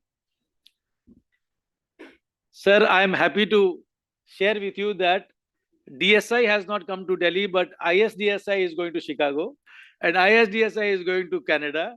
And with your support, and if I may also call Nishit, that his support, we are going to have a Delhi office very soon. 2019, IIM Sambalpur the conference hosted by IIM Sambalpur in Bhubaneswar was the defining moment for us, where the creation of India's global platform actually happened in 2019, where I don't know if I can use the word expelled, but actually that was that's what happened when we didn't find favor with DSI's leadership, where the highest contribution was going from India, but India was not, or Indian scholars were not getting that kind of a platform at DSI USA. So we said enough is enough. Thank you so much. 2019 we graduated, or we separated and formed this India's global platform. And the first conference, which is the COVID, so that's where the COVID comes in. And let me again thank Professor Bharat Bhaskar. He said, conference kahan hoga? हमारा तो पहला है ISDSI global के नाम से. He said Raipur में होगा, और कहाँ होगा? So thank you, sir, for making our COVID year also successful, because in that year it was all hybrid. It was in fact 90% online, and we had more than 250 presentations at that time also. So thank you so much for all the support and mentorship. And post-COVID, there is a meteoric rise that we have seen from 200, 250 participants to 800,000, and this time 1,500, and the family is increasing. So from 7 people, 34 participants, we are talking about at least 70 people who are mentoring, championing. We are finding patronage with them. Stalwarts from management education, directors of almost all IIMs have been patronizing this, or helping us achieve the new milestones, and more than 3,000 scholars who are unique participants in the last 5 years. So with DSI and as ISDSI Global, the next task that we have got is by 2035. I don't know, government keeps giving policies and then target dates and all, but we also have here, somebody who says 2035 tak aapko ye cheeze karni hai. So yesterday we got the assignment. So we are bringing out a journal, and we are going to make an announcement very soon, right? So the target is by 2030, this journal has to be seeded. It should be in ABDC, it should be in Scopus and everything. Sir, we'll try our best, and we'll need your support because the task looks very daunting. But going by the past, every time you gave a daunting task, we discovered a special energy that we somehow carry. So let me close here, and we have a couple of other things to do, and we are already running short. So I would want to invoke Rahat Indori, who is, I'm a fan of him, and if I have to say the journey of how he would Professor Matri would encourage us, is he would say, तूफानों से आंख मिलाओ, सैलाबों पे वार करो, तूफानों से आंख मिलाओ, सैलाबों पर वार करो, अब मल्लाहों का चक्कर छोड़ो, तैर के दरिया पार करो. So ISDSI is because of you, your participation, your encouragement, your patronage. All the directors of top 25 business schools have always been with us, including IIMs. As Rohit was saying, 21 IIMs are represented here by research, by track chair, or as panelists. All the doyens are here. Again, I'm tempted to take names, but let me restrict myself. With these comments, I close my remarks and welcome you all for the next 3 days. I'm sure it's going to provide you a very intellectually stimulating experience and very vibrant community interactions, and have some great partnerships for life. Thank you so much once again, and welcome all.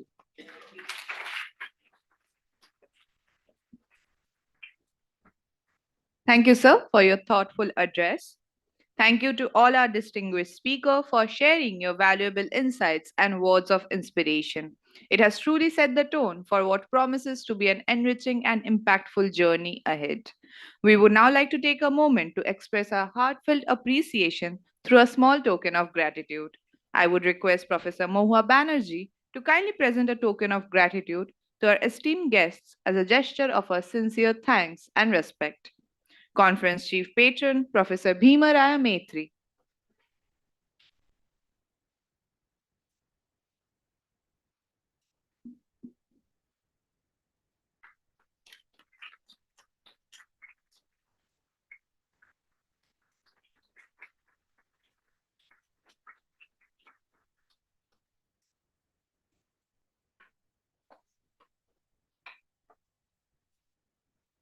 Our chief guest, Professor Bharat Bhaskar.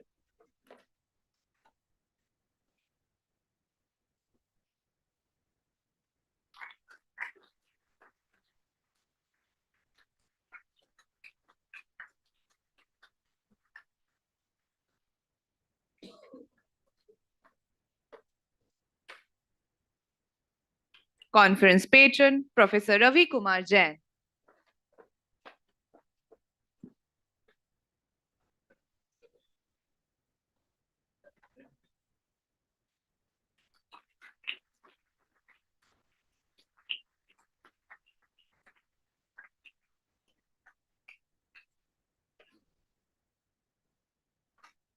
I would now request Dr. Rohit Singh to kindly present a token of gratitude to Professor Mahua Banerjee.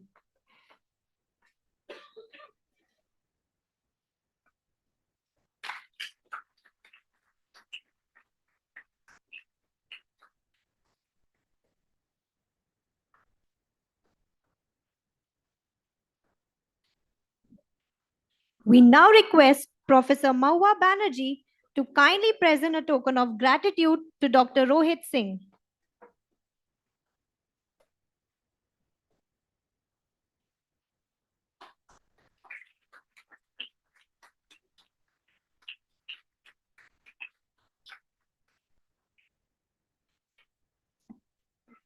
Thank you, ma'am. Thank you, sir. May I now invite our esteemed dignitaries to kindly launch the Book of Abstracts and the conference proceedings of the 19th ISDSI Global Conference 2025. I request all the dignitaries to press the digital launch button placed right in front of you to unveil the Book of Abstracts of the 19th ISDSI Global Conference.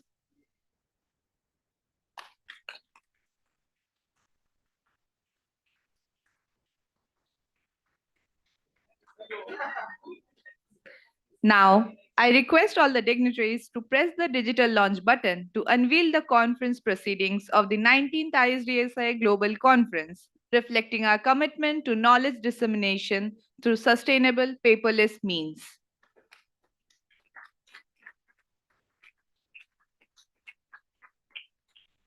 May I now invite everyone to kindly rise up and extend your right hand and join us for the pledge.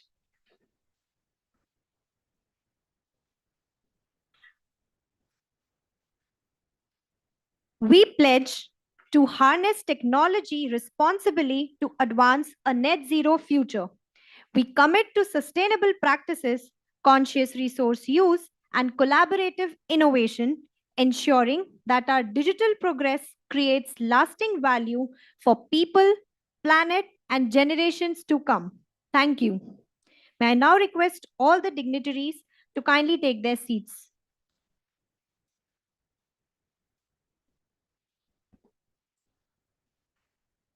Thank you, sir. May I now request all the dignitaries to kindly come forward for a group photograph. Okay, we will. Yes, yes. Launch. Okay.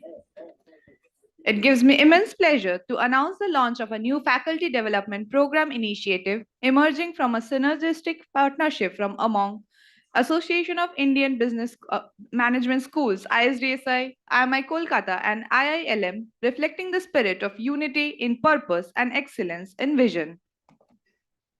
Now, I request Professor Ravi Jain and Dr. Rohit Singh to launch this initiative by pressing the digital launch button.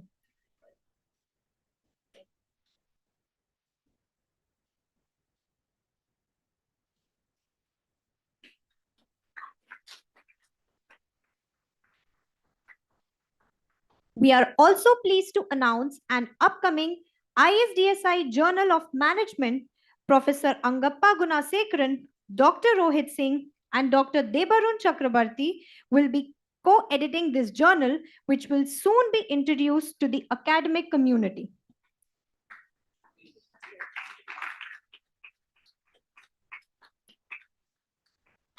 Once again, I request all the dignitaries to digitally launch the ISDSI Journal of Management by pressing the digital launch button.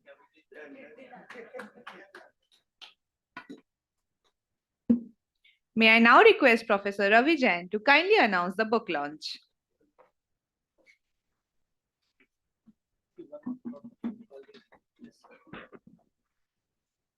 I take this privilege to or opportunity to request all the dignitaries on the dais to launch this new book by Professor S.S. Dubey, my colleague at IILM. Sir, if I can invite you, please join us on the stage. This is a book on AI for teachers and academicians, and he brings in a very interesting, a very structured approach to methods, technologies, policies, and governance. A big round of applause for Professor Dubey.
I now request Dr. Sachin Modgil, Area Chair, Operations and Supply Chain Management at IMI Kolkata, for delivering the vote of thanks.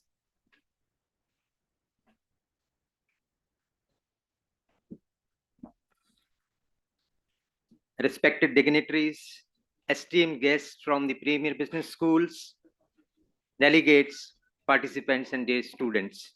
On behalf of ISDSI Global and IMI Kolkata, it is my honor to propose the Board of Thanks for the inaugural session of 19th ISDSI Global Conference 2025 on the theme for Tech for Net Zero, Digital Solutions for a Sustainable Planet. We are deeply privileged to have Professor Bharat Bhaskar, Director, IIM Ahmedabad, as our chief guest. His visionary address has greatly enriched this inaugural session. Our heartfelt thanks to Professor Bhimraya Maitri, President ISDSI Global and Director IIM Nagpur, for his inspiring address highlighting the role of such platforms, advancing sustainability, research, practice, and culture and business should go together. He has cited the examples of multiple CEOs heading the companies globally. I also thank Professor Ravi Jain, Secretary General, ISDSI Global, and Director ILM Gurugram for his encouraging words and being always with us whenever we need. I sincerely thank Dr. Rohit Singh, Conference Chair, for his insightful opening note and being always with us whenever we required him for any help that, okay, this is required, then what we should do, then he connected to the other person and that is being done. I express my deep gratitude to Professor Mahua Banerjee, Chief Patron and Director IMI Kolkata, for her unwavering guidance, which has been instrumental in shaping this conference, what we are witnessing today. I extend my appreciation to all the speakers, track chairs, workshop facilitators, organizing committee members, investors and entrepreneurs of Investment Summit, which has happened yesterday, student volunteers on the stage, off the stage, admin team, smart team, for their dedicated efforts. Finally, I thank all the participants for joining us and contributing to this dialogue. I wish you an enriching and successful conference ahead. Thank you. Have a wonderful day.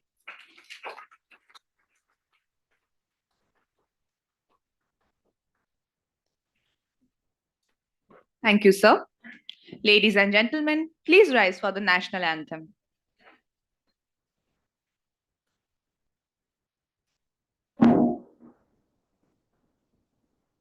Jana Gana Mana जय हे भारत भाग्य विधाता पंजाब सिंध गुजरात मराठा द्राविड उत्कल बंगा विंध्य हिमाचल यमुना गंगा उच्छल जलधि तरंगा तव शुभ नामे जागे तव शुभ आशीष मांगे गाहे तब जय गाना जनगण मंगल नायक जय हे भारत भाग्य विधाता जय हे जय हे जय हे जय जय जय जय हे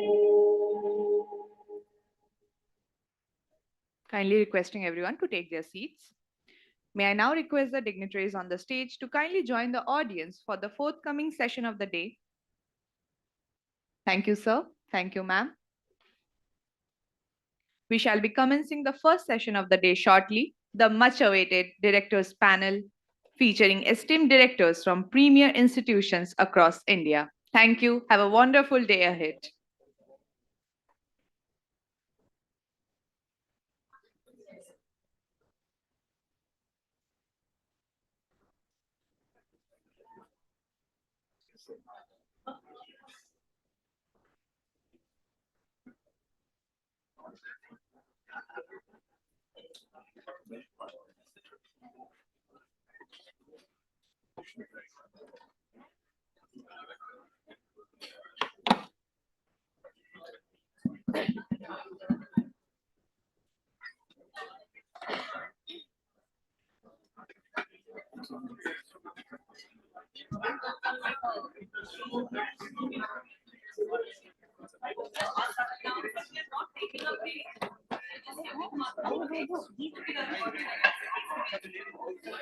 Requesting the audience to please remain seated. We are not taking any breaks. Just give us 5 minutes to rearrange the stage. Thank you.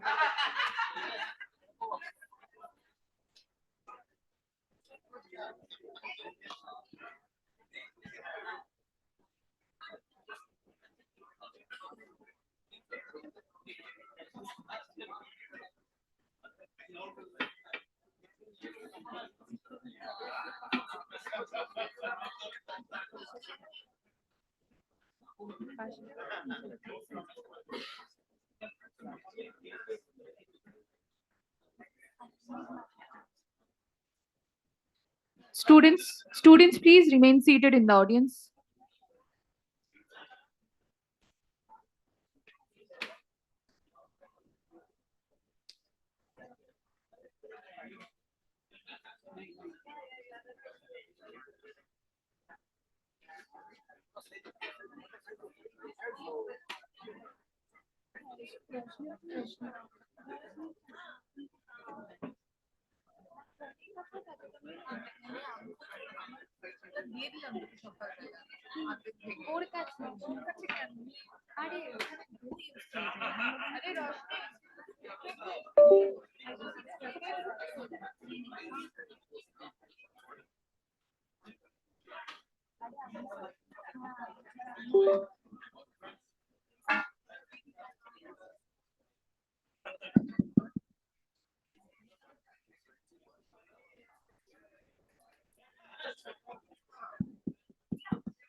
Audience, please remain seated.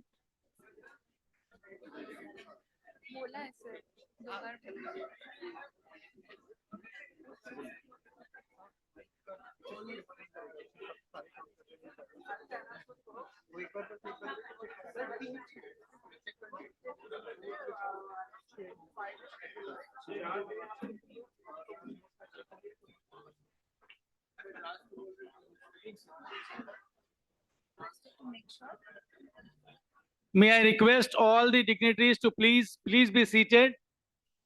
May I request all dignitaries to please be seated. We are starting with the first directors panel, and then we'll have a break. We'll have enough time for networking. Friends, can I request all to take your seats, please? All are requested to take your seats, please. Please start inviting the directors on the.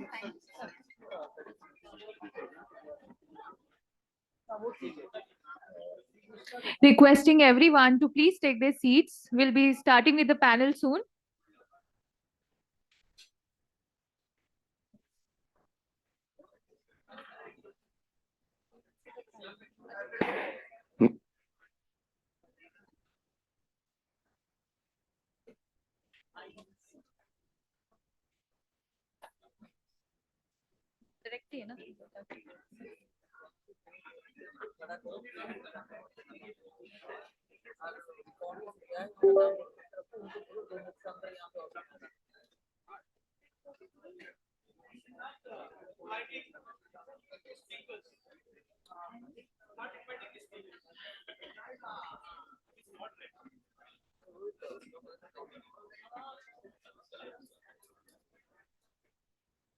Ready नहीं है ना?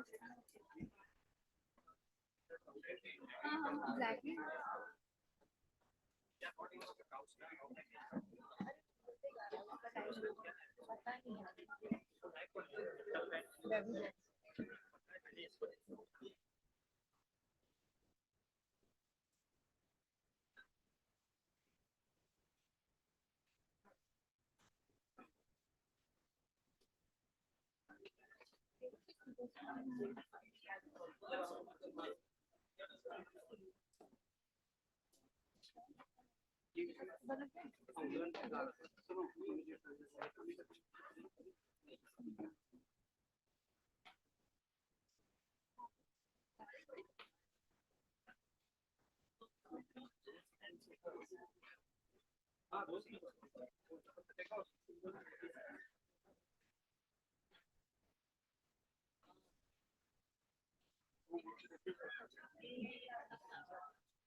দশ নম্বরটা তো,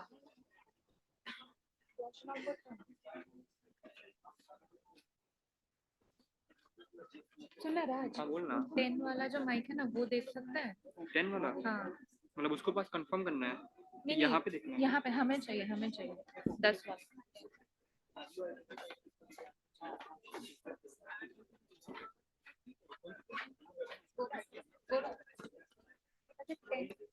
আছে না 10 নম্বর mic, ওটা চাই।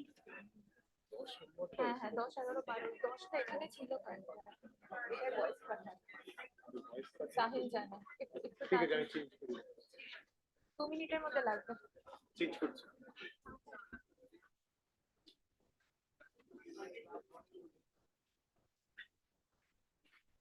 डाइनिंग टेबल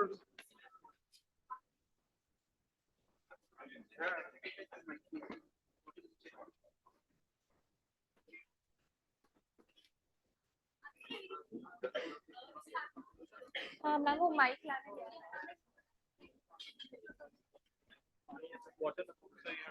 माइक रखो ना माइक। कहाँ चला गया गौरव?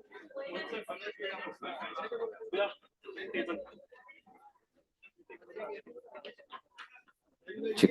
Hello, hello. Check. Hey. Check. Hey. अच्छा ठीक है छोड़ दे छोड़ दे। এই সুইচটা on.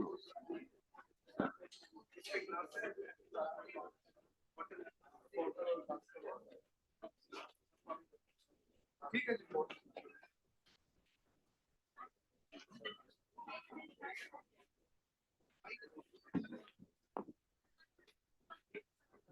Mic mic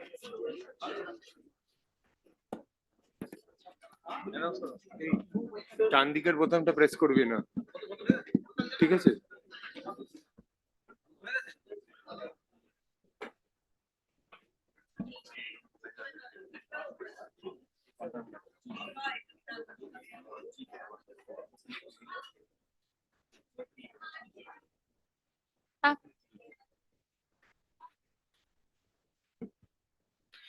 Ladies and gentlemen, to begin our first panel for the day, I, Ayushi Banerjee, alongside my co-host Arunima Das, will be your host for the first directors panel discussion. This session brings together eminent directors from premier B schools across India. Today's panel will delve into the theme technology, digitalization, business expectations, implications for the future of Indian MBA education, a subject of immense relevance in today's rapidly evolving academic and corporate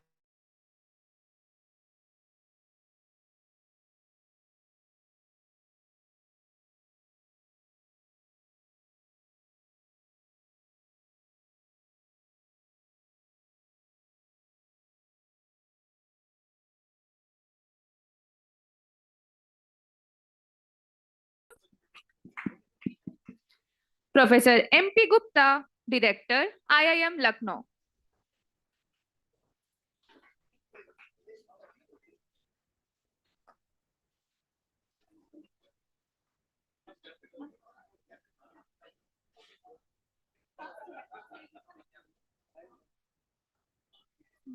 Professor Atish Chattopadhyay, Director, IMT Ghaziabad. Professor Harivansh Chaturvedi, Director General, IILM Delhi. Professor D.P. Goel, Director and Dean, LM Thapar School of Management, Chandigarh.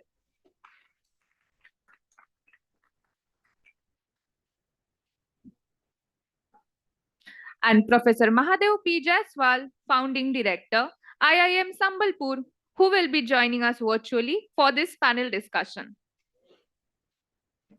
May I now request our respected moderator, Mr. Amit Agnihotri, founder, MBA Universe, to kindly take his seat on the stage.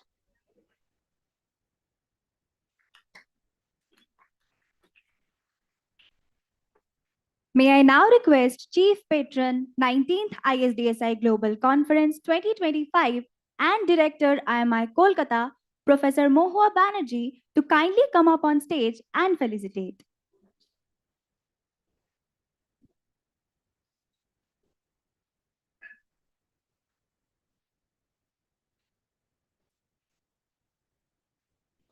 Ladies and gentlemen, Professor Alok Kumar Rai.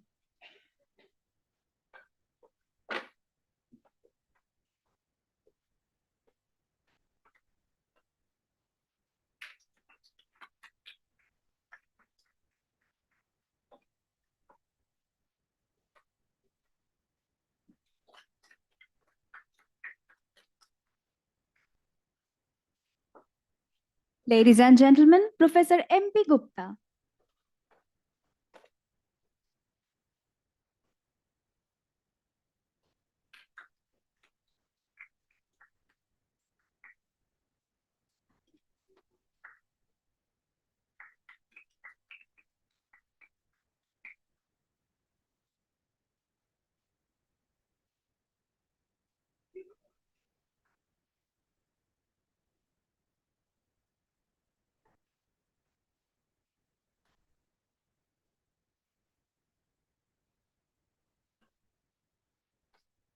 Professor Atish Chattopadhyay, ladies and gentlemen.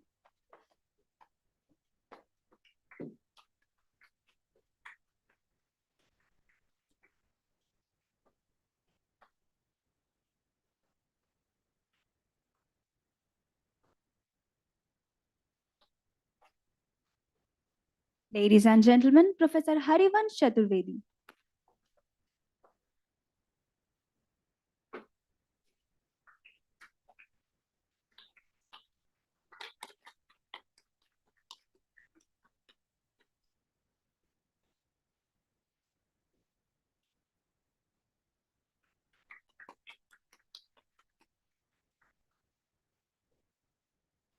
Ladies and gentlemen, Professor D.P. Goel.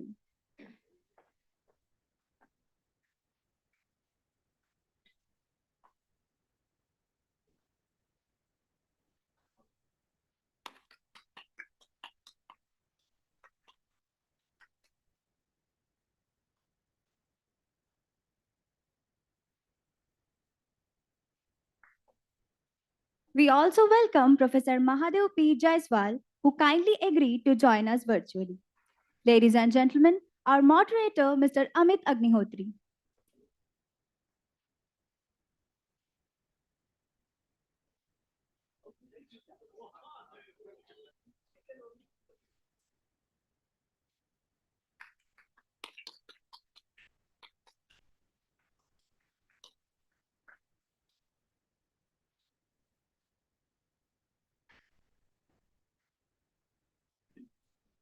May I now request the dignitaries on the stage to come forward for the group photograph.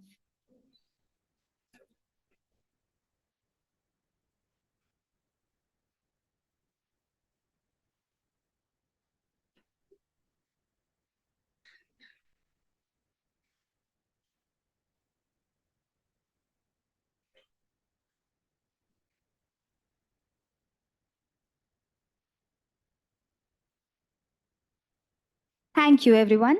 May I now request all the dignitaries to kindly take their seats. Here, I would like to mention that the detailed profiles of the members of this panel, as well as those of other panels and events for the 19th ISDSI Global Conference 2025 are available in our profiles of eminence and can be accessed through the ISDSI Global website and the QR code displayed on the screens right now. You are requested to scan the QR code now and access the profiles of eminence. Profiles of Eminence is a distinguished compilation of detailed profiles of our esteemed dignitaries, speakers, panel members, and contributors to the 19th ISDSI Global Conference 2025. Carefully curated in an academic book format, it serves as a reference that highlights the scholarly excellence, leadership, and contribution of the eminent personalities who made this conference possible through their presence and support. Designed as an enduring academic resource, this compendium reflects the intellectual stature and presence of the conference. Now, I request Mr. Amit Agnihotri, our esteemed moderator for this panel, to kindly drive this discussion forward. Over to you, sir.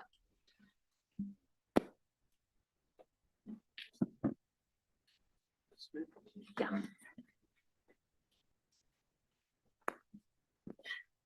Can we have the slides up?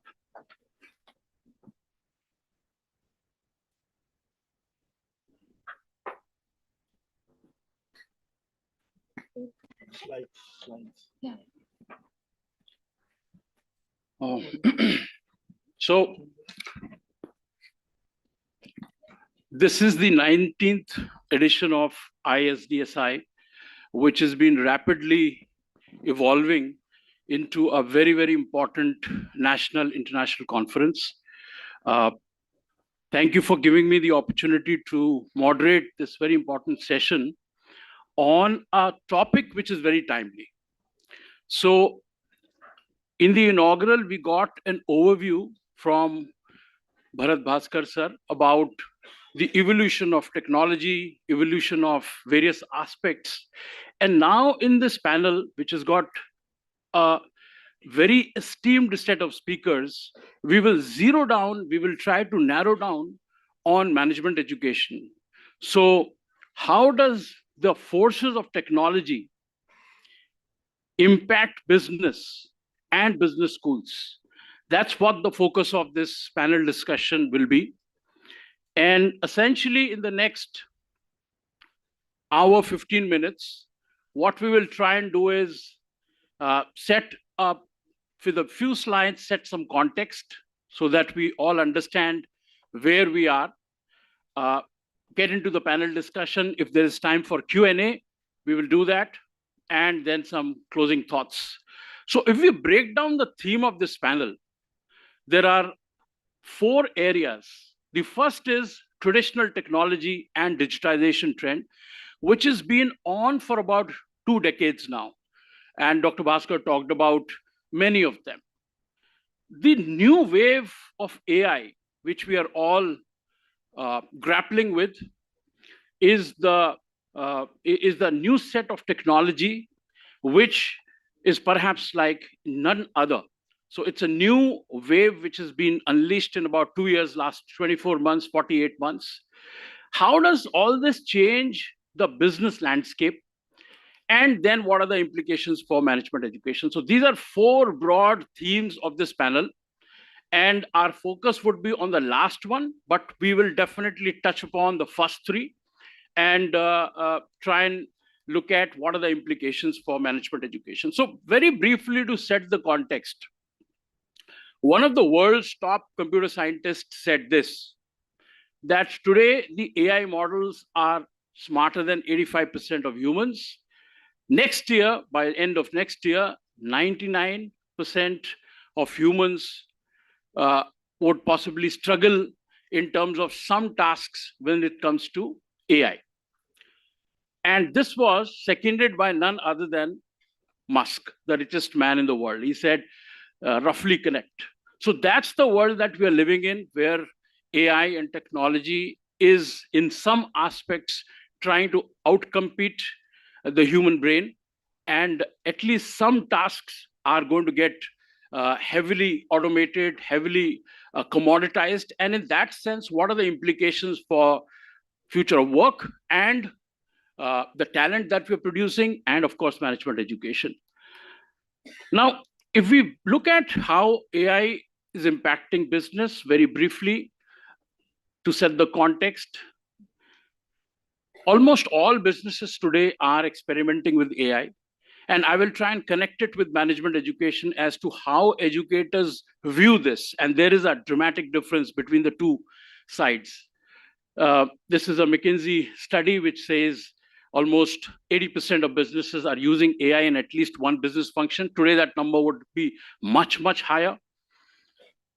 There is a significant variation in AI usage. It's not one size fits all. There is a very, very granular study, and I'll urge those interested to look up.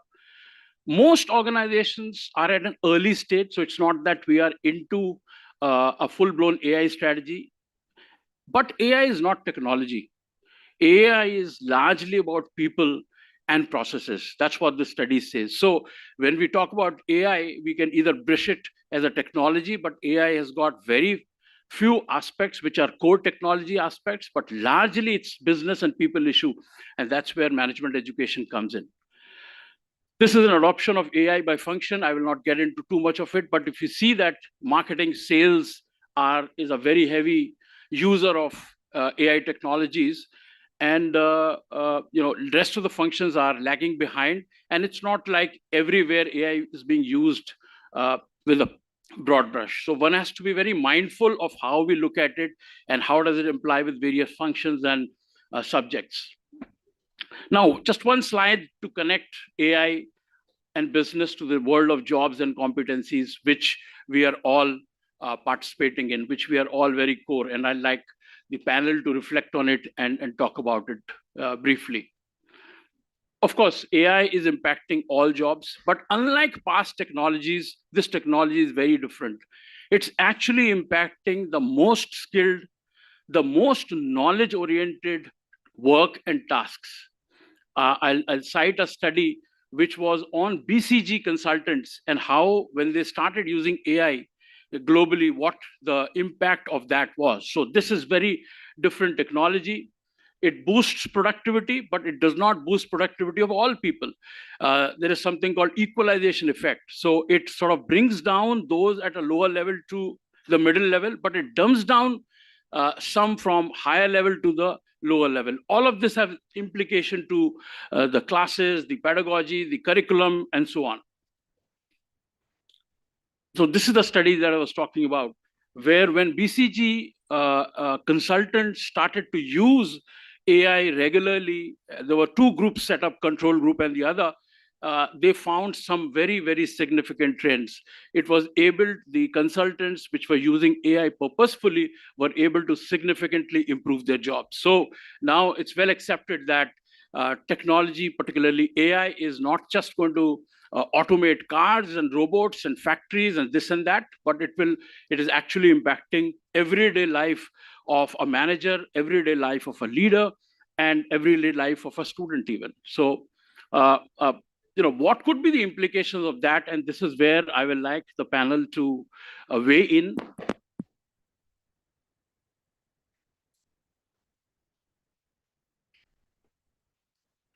Perhaps this is a message that technology has got its limitations.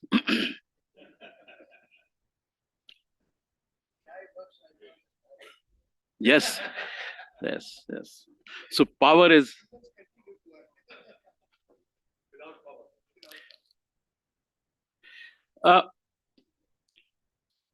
AI usage in Indian business schools. This is a survey that we did a few months back.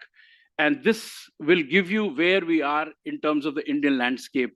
And again, I like the panel to reflect on this. Highest research, highest usage of AI in research, teaching, curriculum, and least in student assessment.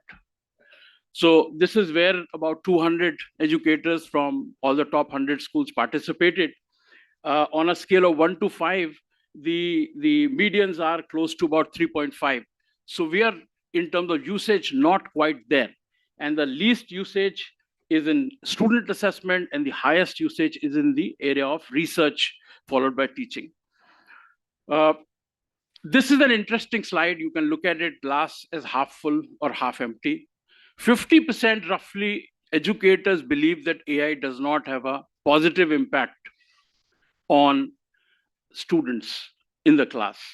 50%, 51% believe that there is a positive impact. 50% roughly believe that there is not a positive impact. So while businesses, 100% businesses almost are using and leveraging AI, why are management educators looking at and saying that 50% of the impact of AI is favorable and rest of it is possibly not favorable? So there is a need for a very, very structured understanding of how AI is possibly going to be used in the management education system, and which we will get the panel to reflect on. Essentially, 4 areas that I would request all the panel members to talk about.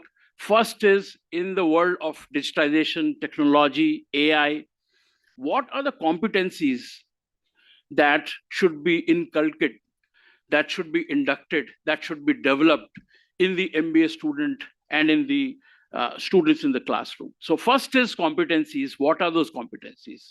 Second is curriculum. What to teach? In today's landscape, how should we translate and bring in the focus of technology into curriculum? So that's the second piece that I'll request the panel members to talk about. And third is, of course, pedagogy. How do we teach in the current environment? There are several experiments going on, usage of AI and technologies in cases, in various areas. So their thoughts on it. And fourthly, how do we assess the students in an MBA context? There are different experiments again going on. There are some institutions that have created an open book equivalent of AI, which means that you can bring your AI to the assessment and you can use AI even during an exam, because that's most closest to the real world scenario. So is that the model? Or you keep everything aside, you log off from everything else, and you are going to do an evaluation in a completely no internet, no AI environment? Is that the model? So, to summarize, what are the competencies that we should be aiming for in the world of technology, AI transformation that's driving the business world? How do we reshape our curriculum, which is the second point, very important. What do we teach? Do we bring in AI electives, or do we infuse AI in everything that we are teaching? Or there could be a third model. Pedagogy, how do we leverage AI tools into the classroom? Fourth is assessment. How do we assess students in the world today? Is it more like a business-like setup where AI is available, use it, we want output, or we want to now evaluate what you've really assimilated and have you really learned the concepts that we're talking about? So these are 4 broad areas that I hope I have explained and I have elaborated, and I'll request the panel members to shortly explain. Just to close my opening comments, technology and AI is willing and waiting to surprise us. Last night, I ran a short experiment. This is an AI-generated image for the session today. It took 60 seconds to create this image. And just look at this image. All I did was to give faces who will be participating in the panel, and AI created this image within 60 seconds. So that's the power of AI. But notice some subtle mistakes that AI is doing. It has misspelled my name from Amit to Anil. This is an AI-generated image. And you can see that it has replicated the photograph. I did not give exact photographs. I have given the photographs which were there on the brochure. And I said, I want a setup which replicates the possible sessions in the room. So the name spelling is misspelled, and importantly, it has put me at a lower pedestal than all the other speakers, if you see, as a moderator. So it's understood that the moderator's job is to moderate and not, so it has understood and it has downgraded the role of a moderator. So AI is ready to surprise us in 60 seconds, 30 seconds. It generates things which are amazing. It's for us to leverage. So with this brief comments, I want to set the stage for a very, very exciting panel discussion. Perhaps we could start by having brief comments on technology, business transformation that's happening and your take on it. And then in the next round, we will come and talk about implications for management education. So we can do this, if the panel agrees, in 2 rounds.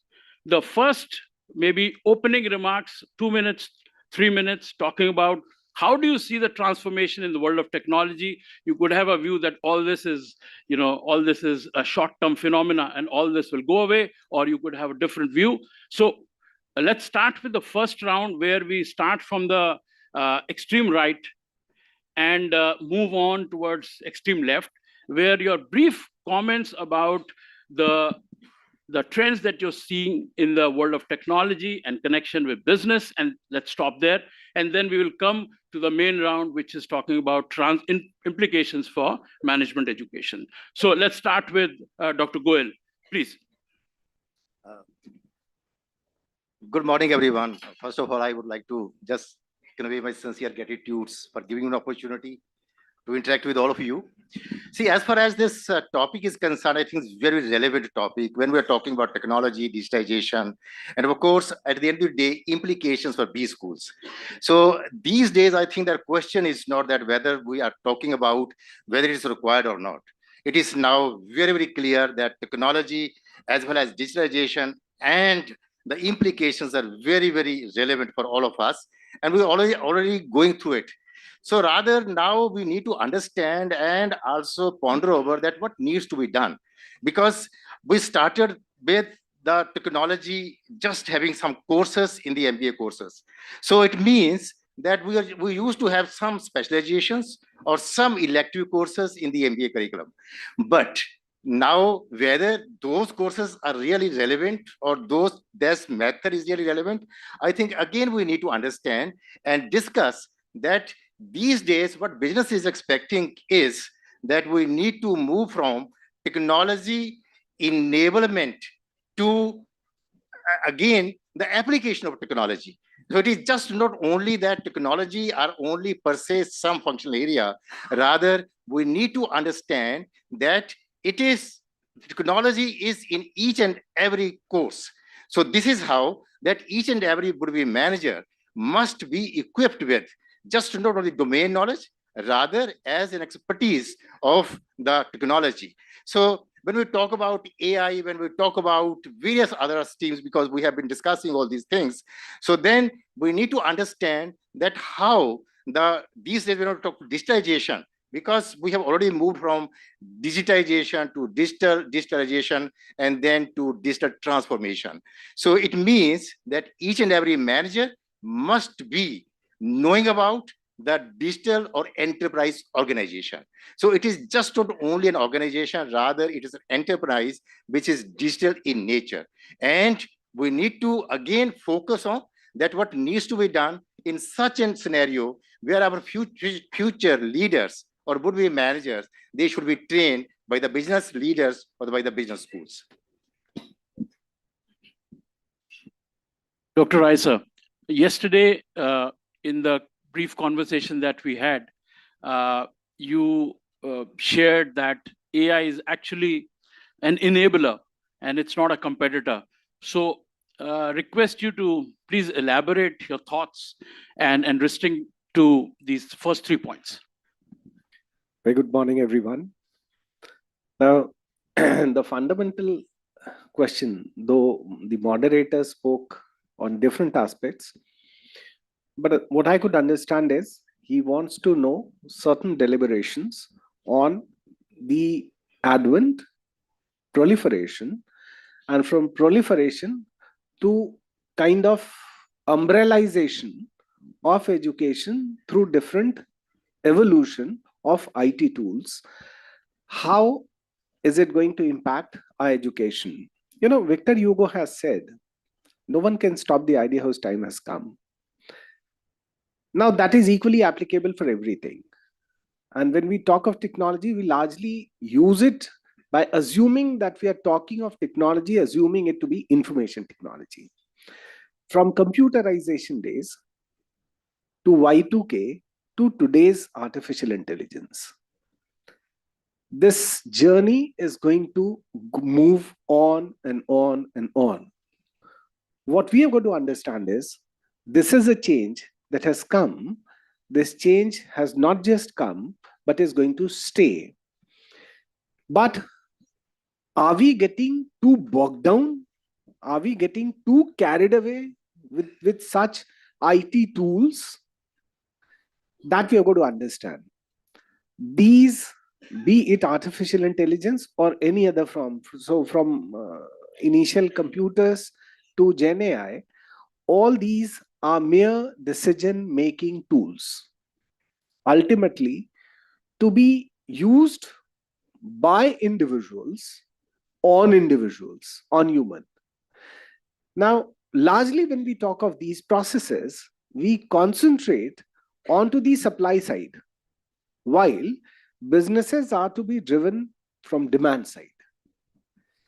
It exists because there is a customer, not because we have got certain technology and we can do it and we can use it and so we'll do it. So these technologies, yesterday was there, tomorrow will be there, today it is, the forms are changing. These are just decision-making tools. We are going to take it in our stride. When we talk of internalization of all these information technology decision-making tools in our processes, we are actually trying to cut down on your time, increasing the accuracy level, so that with all these left out times and increased accuracy, we can use it in some other form. The moderator was referring to the lesser usage of artificial intelligence in evaluation. I'll tell you, at IIM Calcutta, we are starting artificial intelligence infusion in our functions till now only in evaluation from this term. So what we did, a faculty in collaboration with few students developed a tool, AI tool, getting the evaluation done by the teacher and again testing it on AI tool. Like, it's so easy, what artificial intelligence tool will do. All the available literature on the topic will be made available. What could be the best possible, say, 500 words answer is. And it will superimpose onto the content that you have written. And it will finally see, like, there is a 60% match, 70% match, 80% match. Accordingly, it will assign you certain value. Now, this should not act as a hindrance in the creativity and expression of my student. But so what we have started doing is, we used it in one course by a teacher evaluation and also by AI evaluation. We are presenting it before the student. Look, this is what the status is. Abhi, we are going to use it only the teacher's one. Let my student also get used to of these IT tool decision. As I said, it's only a decision-making tool. So I'll not impose this as a decision tool for the teacher or the institution. Rather, equal acceptance be done by the student at the student's end. And once a congenial ecosystem is created for this evaluation, what we are planning is, we are planning to have 3 AI tools for this evaluation. It won't take much time and also not much of a cost. So with these evaluations, we'll give you the mean value of all out of all these 3 AI evaluation tools. So even in evaluation, we are going to use it. This is just a IT-driven decision-making tool and should be taken like that. Tomorrow, we'll see many more things. But the bottom line is that the students need to be ready to take on all such tools that keep coming in future into their stride while when they are in a decision-making position in their corporate, government, society, or in any capacity. And this is what the spirit of Education 5.0 is, which said that from excessive interference of IT, because if you could see the Education 4.0, the shelf life has been the least. It went off in a span of 3-4 years. And the need for Education 5.0 came in largely because there essentially has to have an integration of information technology with the human aspect of it. Thank you very much. Thank you, Dr. Rai.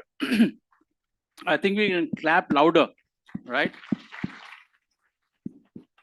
You've said some very important points, and we will come back to them in the panel. First is that you view AI and technology primarily as a decision-making tool, which is a productivity enhancer.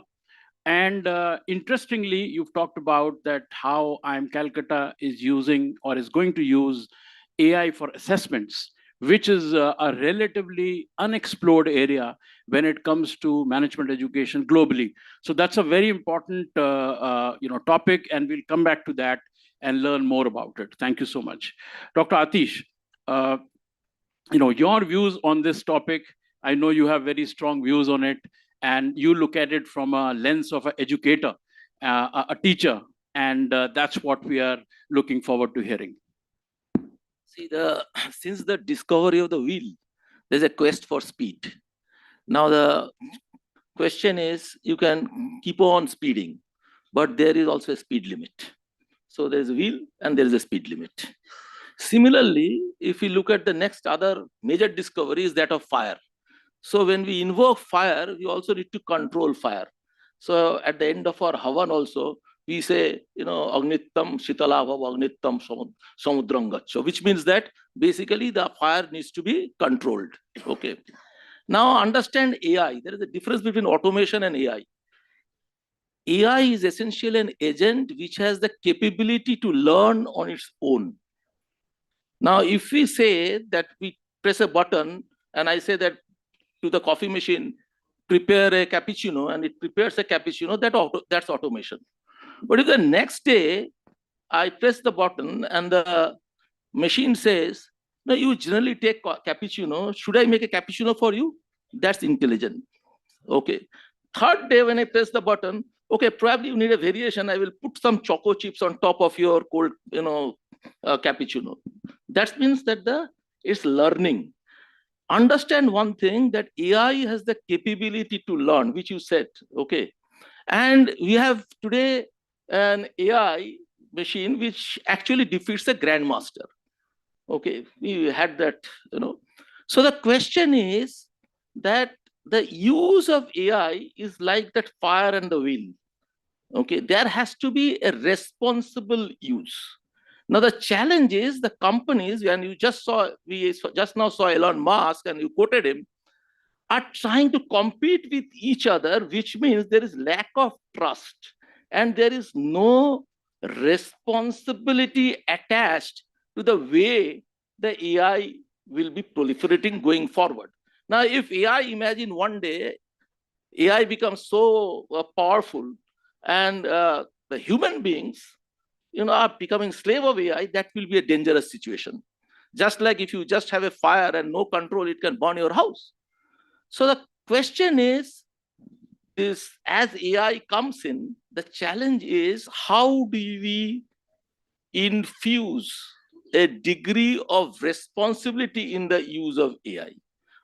The technologies will come, the fundamentals will remain the same, which my take on that. So the fundamentals of marketing, finance, analytics, HR, all that will remain the same. But with AI becoming such a strong tool, how do we teach responsibility to the next generation of business leaders and also the present generation, and create a trust within the community will be the challenge which the educators need to address going forward. Great.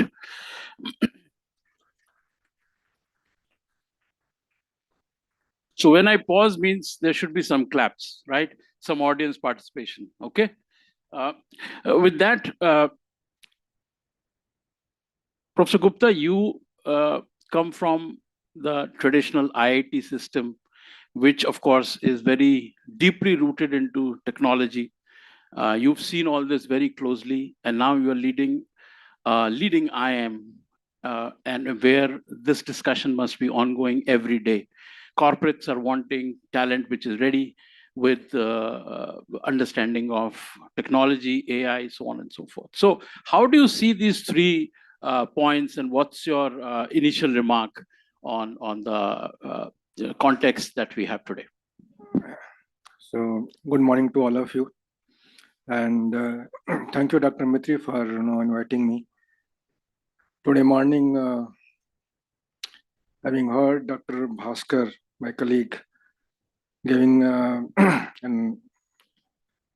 glimpse of how industry is involved since World War II to now, and specifically he highlighted how ICT has played a great role into this evolution, from integrated setup to again back to the same ecosystem, but going through a lot of upheaval.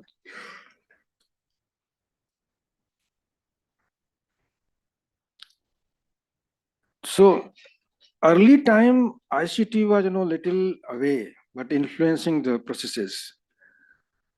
Today it is usually embedded into businesses, into processes, into product, into services. So core technologies, is of course there, but computing technology is highly embedded. Go to any manufacturing setup, steel plant, shipbuilding, any other manufacturing setup, chemical plant. They're all, there are less human involvement, all controlled via some control panel. Now AI is little, it's not typical digital app. It's a very different kind of system. Learning thinking is the artifact. So I see we should welcome AI. It is going to help us be more creative, more imaginative, and more capable to bring solutions to social problems. However, right now we are talking about digital technology. All of us, we have mobile phone, all digital based system. It's about electromagnetic wave plus minus 5 volt variation, and you create impulses 0 and 1, and then you have a whole set of things helping us around. But parallelly, there is a research going on quantum computing. Not yet seen the day of light, but it is maturing into few labs owned up by Google, Microsoft, etc. And the day it will come, everything will go away. Digital technology will not be really, it will be part of past. The power, kind of computing power we will have in that scenario will be million times more than what we have today. That is a very scary scenario, because robots and AI will be acquiring million times more power than what we are able to achieve today. Is more scary. Now, what B school should do? So I rightly said, no, I'm from IT system, and IT systems are more holistic. We have diverse tech disciplines in a campus setting. Also now, I've served in IT Delhi more than 25 years now. And I have seen nicely, and every IIT, they have evolved with time. We have law school, we have medical school now, we have policy schools now. So we visualize how technology, influencing these disciplines. Vertically and horizontally, IT system has diversified. Undergrad programs, we have very fantastic sought after UG programs, also master program, and also good research ecosystem. Now coming to IM system, uh, it was a wonderland for me because you see, what is marketing now? In a classical sense, there is no marketing, all digital marketing. Financial management, you pick up corporate finance book or any other book. So classical concepts are interesting, but in practice world, what are those? All fintech, all digital. Strategic management, all digital transformation. All hirings are not done by tech companies. All consulting about tech consulting. Now, it's a waking time for B schools. The idea of standalone B school at first place is outdated in my opinion. NEP is talking about multidisciplinary learning ecosystem. So my sister institutions like Bangalore, Ahmedabad, I'm sure, Kolkata, we are also thinking drastically and in an ambitious way to achieve those diversification, left, right, vertically, and also horizontally. This is the way forward. Having a campus of 200 acre or even 100 acre in Ahmedabad, elsewhere, and just housing 1,000 and 1,500 students, some 100 faculty is a luxury. Time has changed. So there is a matching demand supply because so many aspiring students are wanting to get quality education. Just running MBA program section 1, 2, 3, and 10 section is meaningless.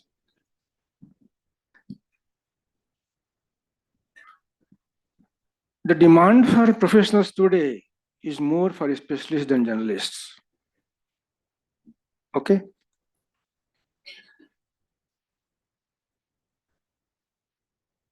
I've been asking all my alumni who have been visiting my campus and meet me, and also companies who are coming to hire our graduates. I keep asking these questions.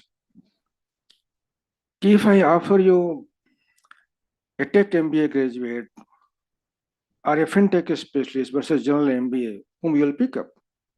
And choice will always about specialists.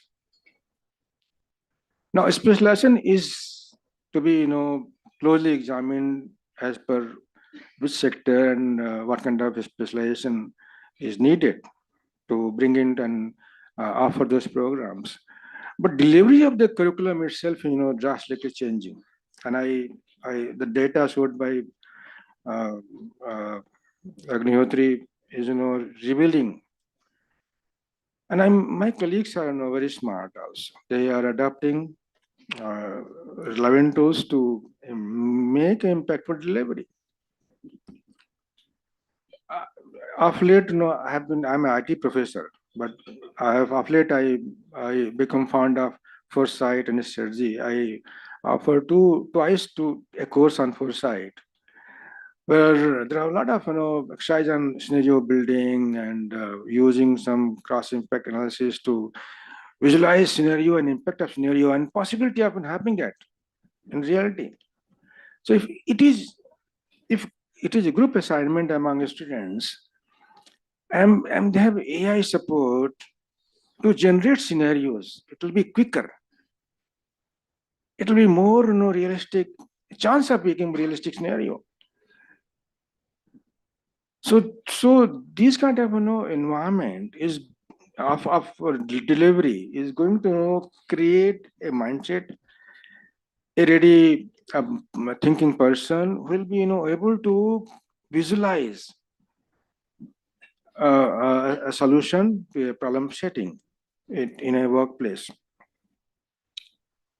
So I see changes that is necessary is to drastically change the character of base code to vertically horizontally, expand. And the nature of expansion will depend on how you visualize, you to create a value, definite value for yourself. Thank you. Thank you.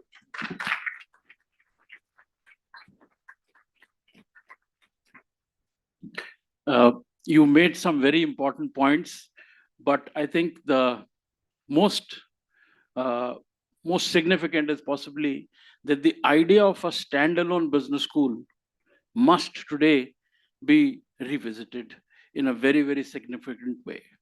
So, and that has, of course, implications for IIMs and all the institutions, but particularly to PGDM institutions, because IIMs still have the 200-acre campus or 100-acre campus, right? But most PGDM schools are housed in much smaller setups, and they were mandated, and there are regulatory issues and so on and so forth. So as the world transforms, how should management education evolve is something that requires very serious thinking. So thank you so much for raising that issue.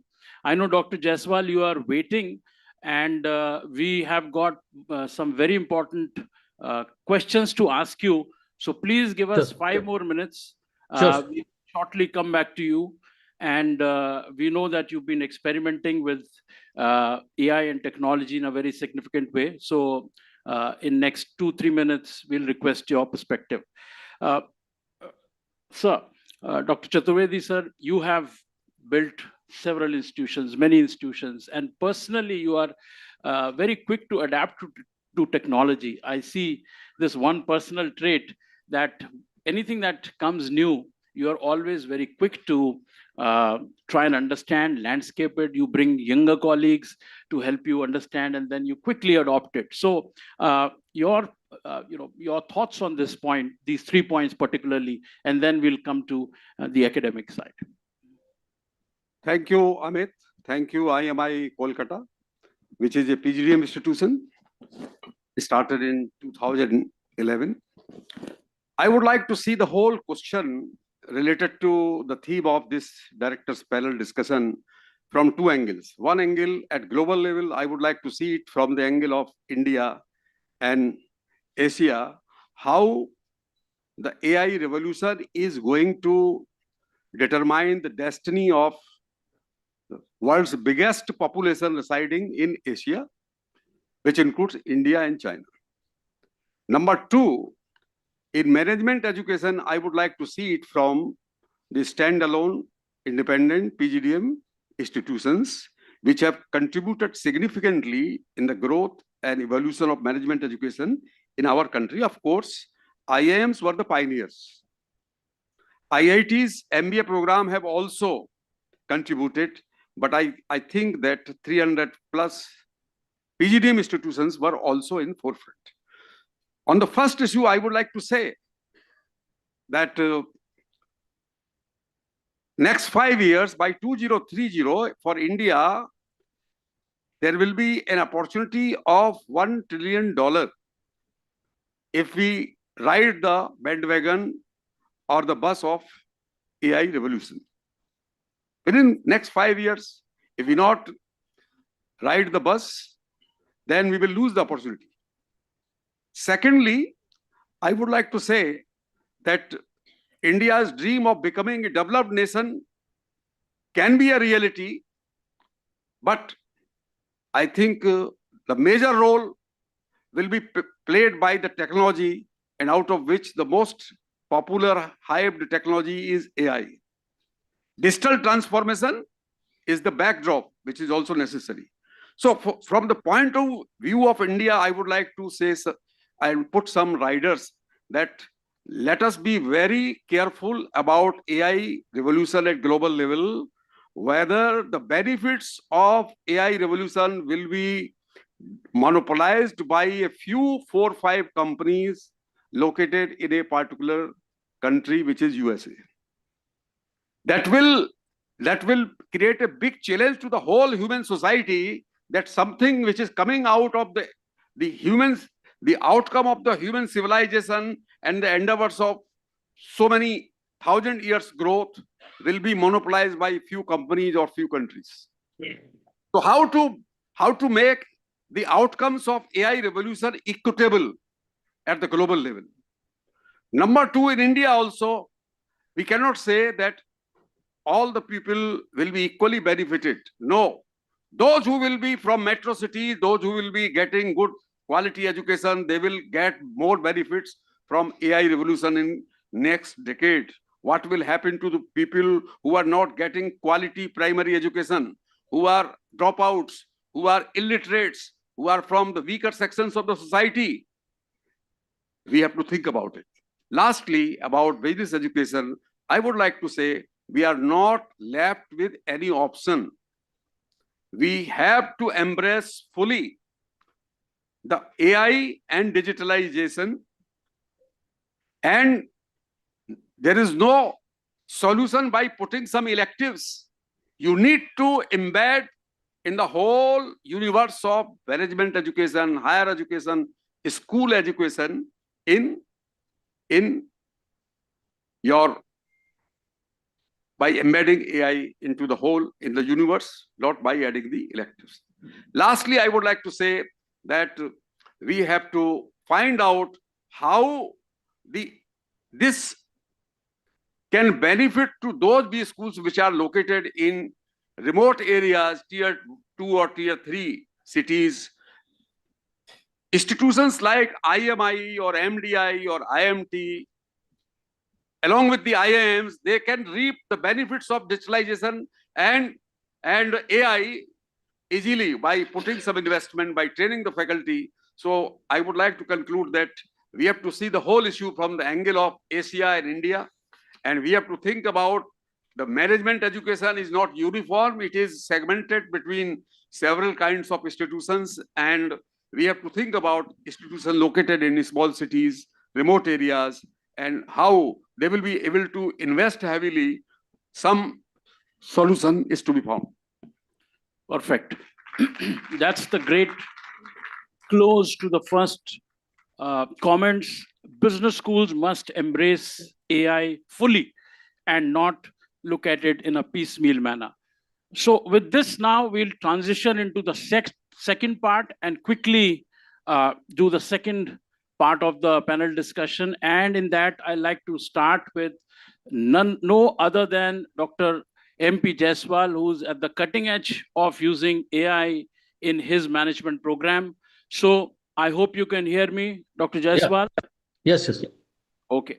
So I'm sure you're following the discussion, and we are really looking forward to your views on how do you embrace AI and technology in a more broader sense fully into a business school setup.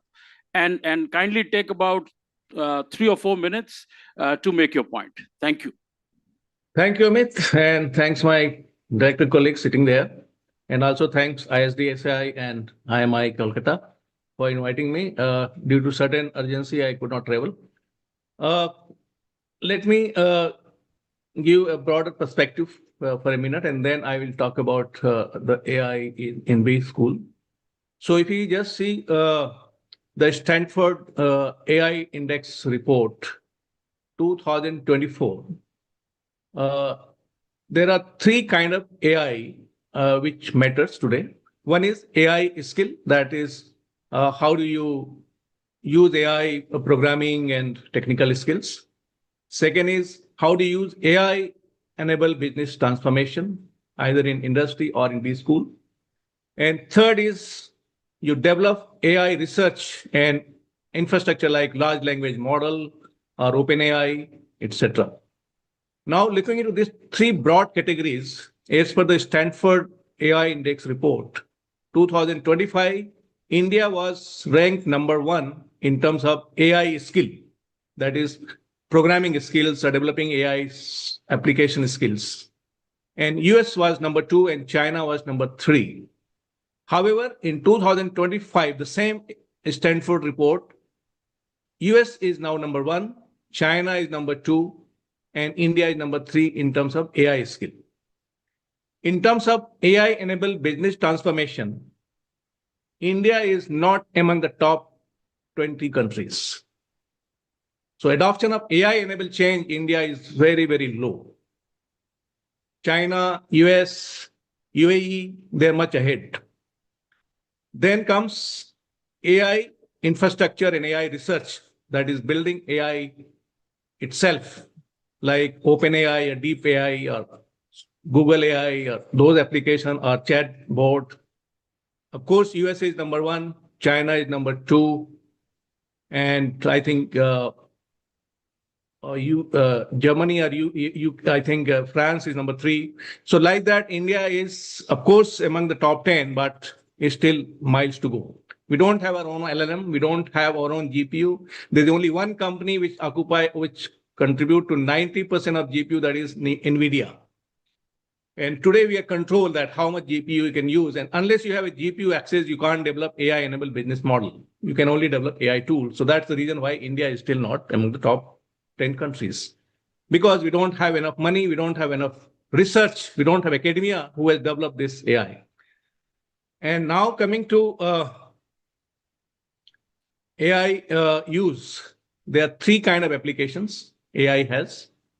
One is AI cognitive automation of business. Like you have a lot of autonomous systems, you have robotics, you have drone, you have all the businesses like global capability centers, everything is controlled by AI, including software development. So AI enable business transformation, that is automations.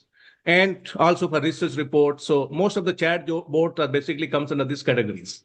Worldwide, including India, every institutions are using, and broadly as per the research, 70% of uses of AI is around this globally for doing research reports or writing research or those things.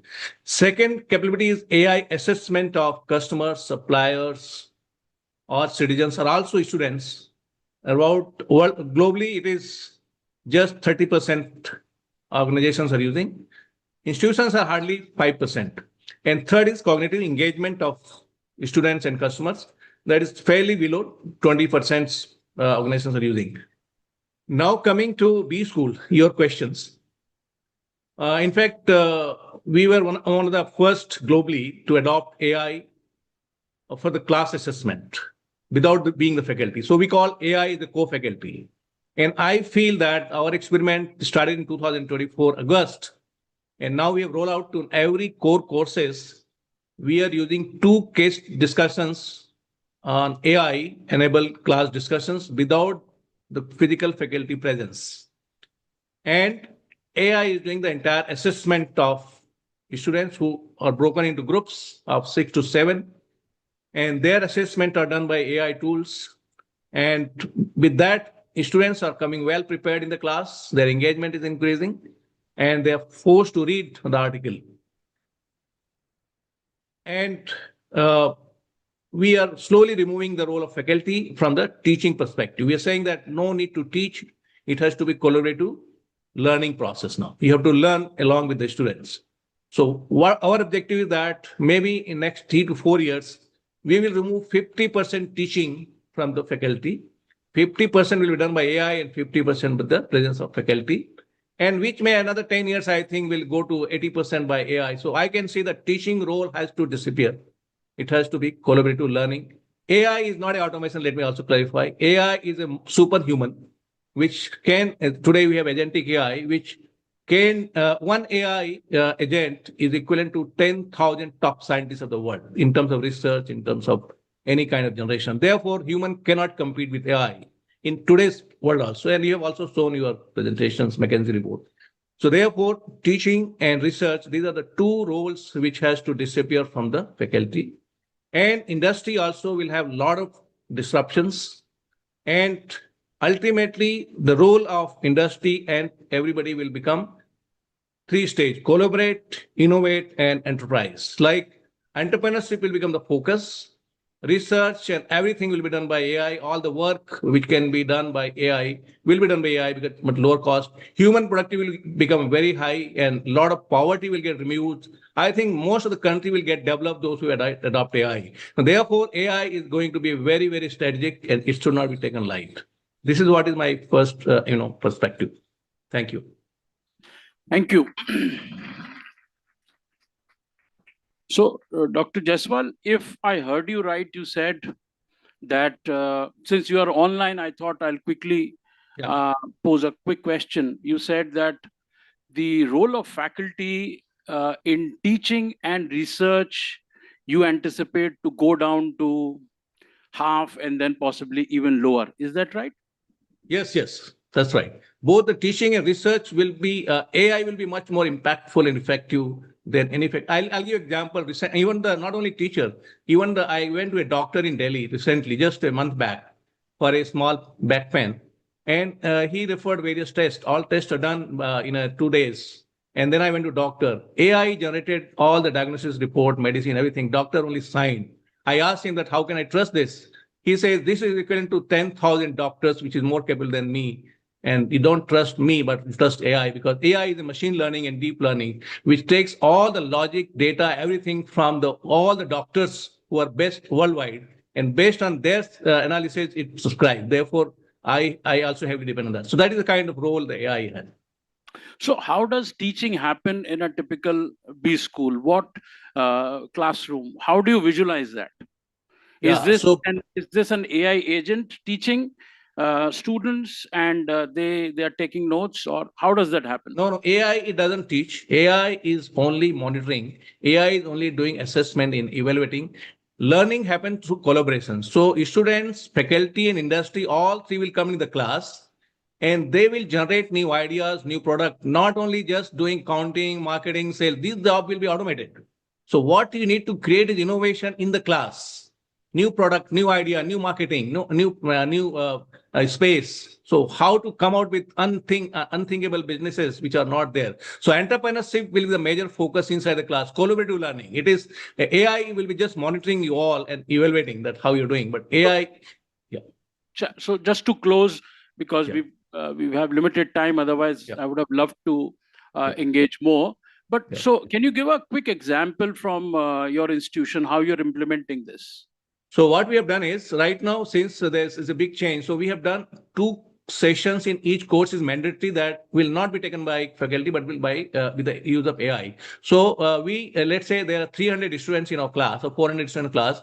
We divide into group of maximum number of 6 students.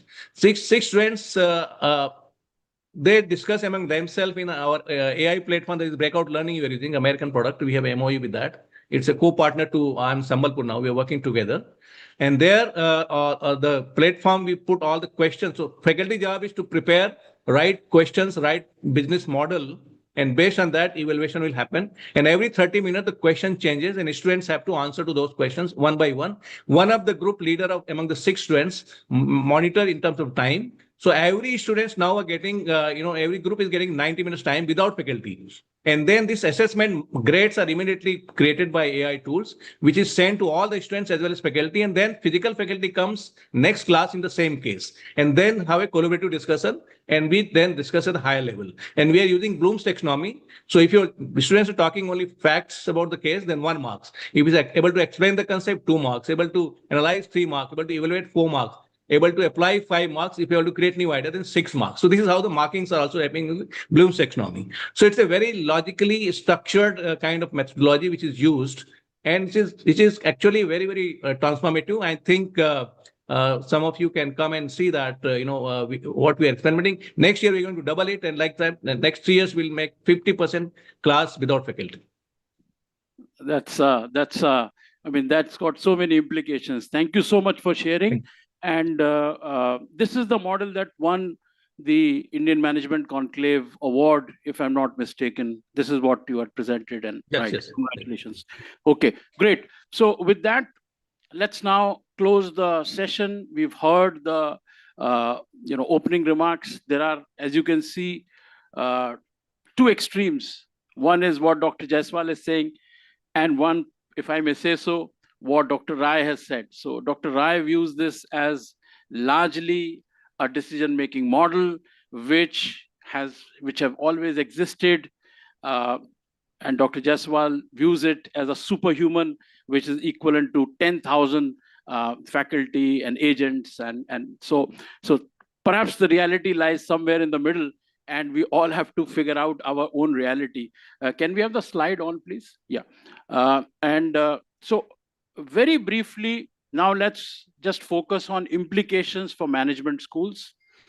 4 areas, and please feel free to add anything else so that we are able to bring this discussion, which is a broader discussion, to something more actionable that we can all take away and everybody can use when they go back home. So the first is about competencies, the second is about curriculum, the third is about pedagogy, and the fourth is about assessment. So how does all this change a business school? Is there a need for change, and how does all this gets transformed? So again, let's start with Dr. Goel, you, and then move this way. Yes, in fact, having different institutions experience from MDI to IIM Shillong, and then now, of course, only 6 months back to the LM Thapar School of Management. I am really just looking at the today's morning comments made by Bharat Bhaskar, that 70% of the economy, it is being contributed by the MSME. Yes, we are talking about that as far as the technology is concerned. We are talking about these days just not technology, technical as a technology enabler, rather it must be technology embedder. And similarly, the institutions, the corporates, they are looking for the future leaders, not just as only domain experts or only have some knowledge about some technology. Rather, it must be, because these days a new terminology has emerged that is known as T professionals, that it must be the depth as well as the breadth. That depth must be domain, and then the technology and digitalization, it must be the breadth. So in other words, that the future leader cannot afford to have only domain knowledge. Rather, it has to be the technology or the AI, whatever we are talking about these days. Because when we talk about the applications, I think that again, it is just not only one part of the story, that whether we should have AI or not, or because it is already there. Because if we just refer to the last concluding comments of the CEOs, the then CEOs of Nokia, he said that we did not do anything wrong, but still we lost. It means that could not understand the innovation, the changes which are happening. The competitors, they were there, but then Nokia was having overconfidence. I think that this is again, that for the business school, whether we agree or not, AI, technology, digitalization is there. And business impact or business expectations are totally different. Because these days, we are not, as a business leaders, we are not producing leaders who are only for the tomorrow. Rather, we want to say that we need to develop leaders who are future ready. And this is how the lifelong learning.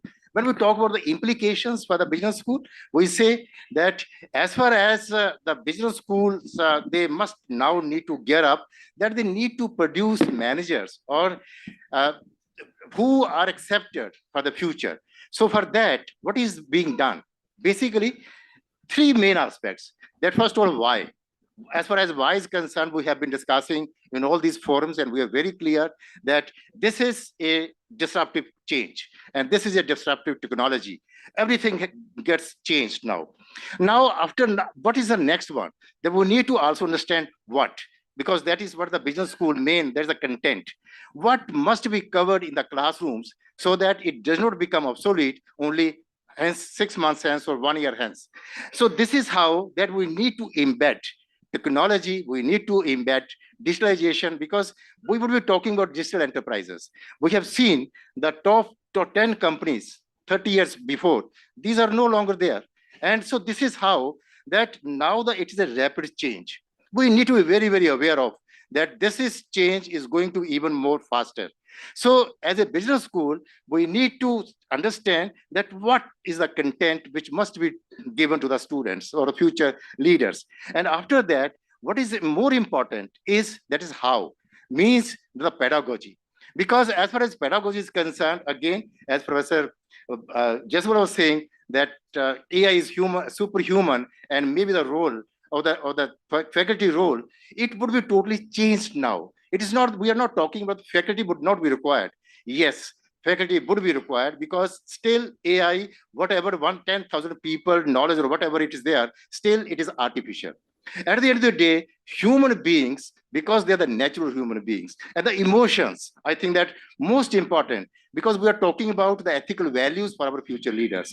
From where we will get those kind of emotions if the teacher is not there, if there is not one-on-one interaction with the students? I think that role of the teacher is going to be the most important, but it is totally changed now. And this is how that when we talk about the T professionals, we need to focus on the T professionals, that we need to focus on the depth of the domain, of the expertise, of the knowledge, but at the same time, it must have breadth. That breadth we should cover, that what is really required, not for today, not for this disruption, rather we should be prepared for the next wave of disruption. But I think that this is how the business school leaders, they should be, the vision should be not just 5 years hence, rather maybe 20 years hence, or maybe 50 years hence. And this is how that the implications for the business school, again, as Professor Chaturvedi rightly saying, that it is not only a few schools, or it is not only a few organizations, as Professor Bhaskar was talking about. Rather, we need to understand the entirety at the India level, that what is the major chunk? Major chunk still lies in the second rated or third tier schools. Because now, just only 6 months, I could realize that what is really required, institutions, they must take the call. In Thapar Institute, because as you must be, most of you must be aware of that, the Thapar Institute, Thapar University is a technical university, is in private sector, but it's one of the prestigious institutions having 70 years of legacy. And in order to understand that this is really required, Thapar has already entered in an MOU with the NVIDIA. So for that, each and every student is touched as far as AI is concerned.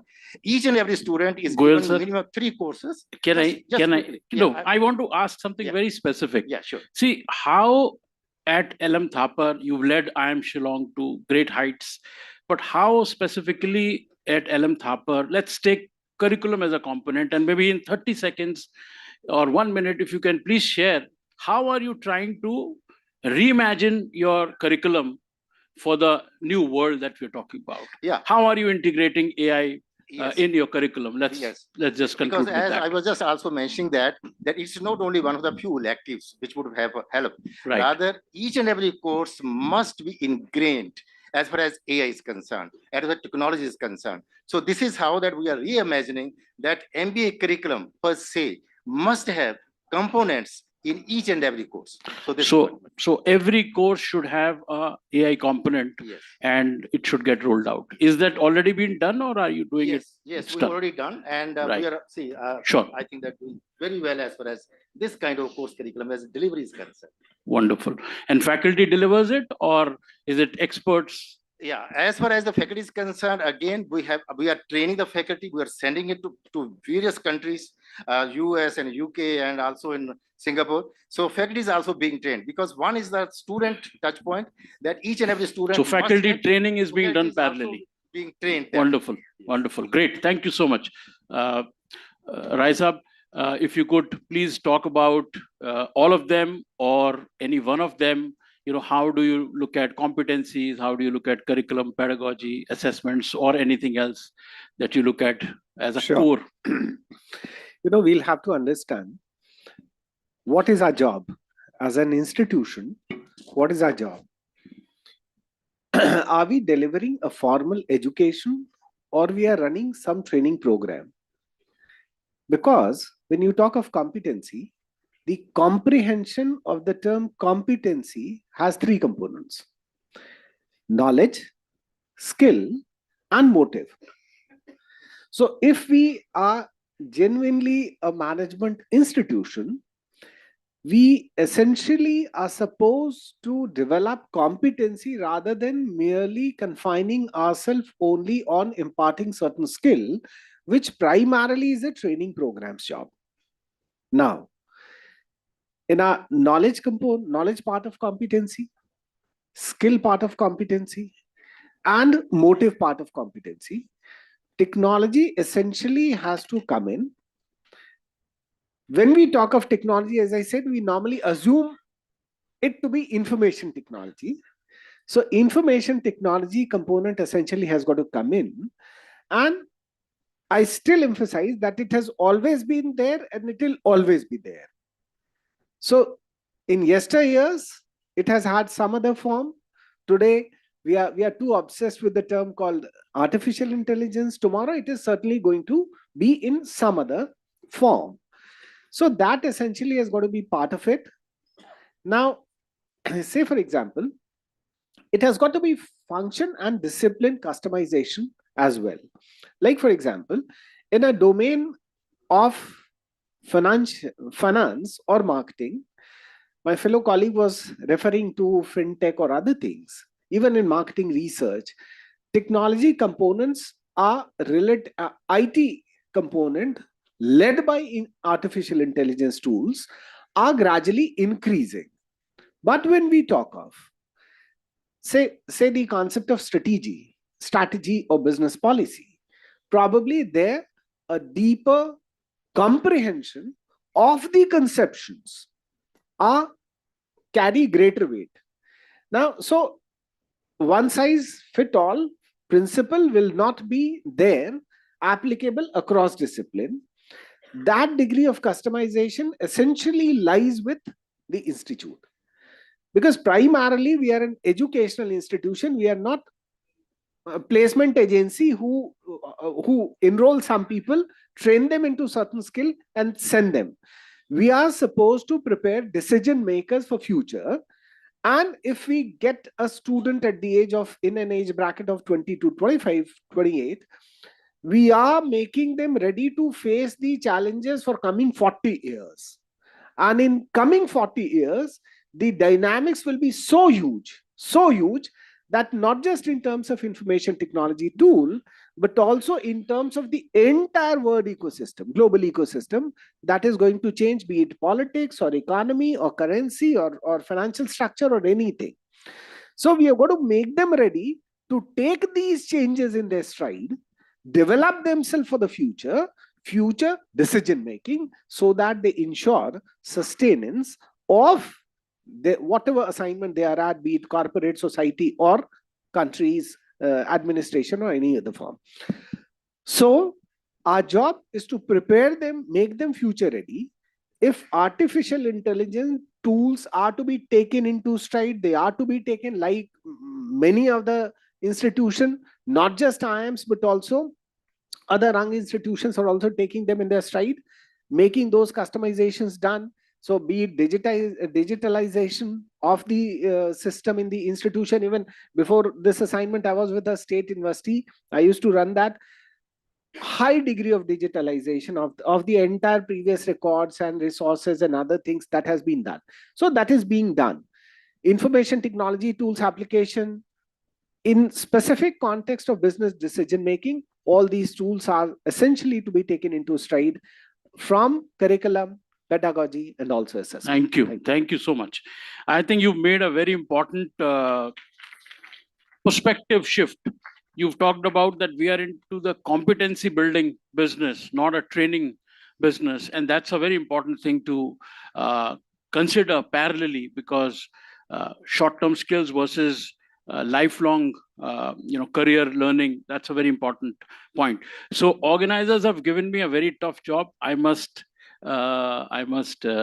protest that you have created a stellar panel and you have given only 60 minutes. This is injustice. We need more time for such an important panel. But having said that, I understand the limitations of time. We will switch from Test cricket to T20 now, and Dr. Atish will deliver 6 in the last 2 minutes. So 1 minute to you, 1 minute to you, and 1 minute to you. He knows that I'm a good T20 player. You are also an admin. So, so two things. The generation which is sitting there is going to live for 100 years. And we in the education institutions are training them for their 100 years and not for their immediate job. Okay, I will give you 2-3 things which has happened in the West. Let us look at Stanford, because something of Stanford has been talked about. Now, Stanford, the students have said they are not learning anything. Their student rating is 2.9 on a 5-point scale. Will anybody buy anything from Amazon on 2.9 scale? So that's Stanford. Okay. This is Poets and Quants, I think July. September Poets and Quants, the Wharton student says we are not learning, we are paying 250,000 US dollars for being graded by AI. Okay, so that's what Wharton students are saying. Now let us look at the current issue of Poets and Quants. They give the placement outcome of the Stanford Business School. Okay, 426 students opted for, graduated this year for Stanford. I think 63% opted for, placements. Out of that, only 66% were placed at the time of graduation, and balance took around, another 3 months, but only 90% still got placed. 10% remained unplaced even after 3 months. That's Stanford, and their bonuses, the bonus of the graduating class is down by 11%, which means there is something that the business schools need to do. And to me, the two things which has come out very well, we are educators. Number one, this technology evolution will come, but we need to ask this question: what AI can do, to a question what we can do together. So that's the thing. It is not one replacing the other, what we can do together. And the important part is, since learning to learn becomes important, and what is important for the business schools is to understand that learning is continuous. MBA is not going to be a finishing qualification anymore. So business schools has to evolve as a ecosystem where the students or the alumni can come back. So the students, faculty, alumni, industry, policymakers together will be part of an ecosystem. So instead of saying we are standalone, we become, or as an institution, we have to be part of an ecosystem where learning will remain continuous and we have to evolve together. That's the point that I would like to make. Thank you so much.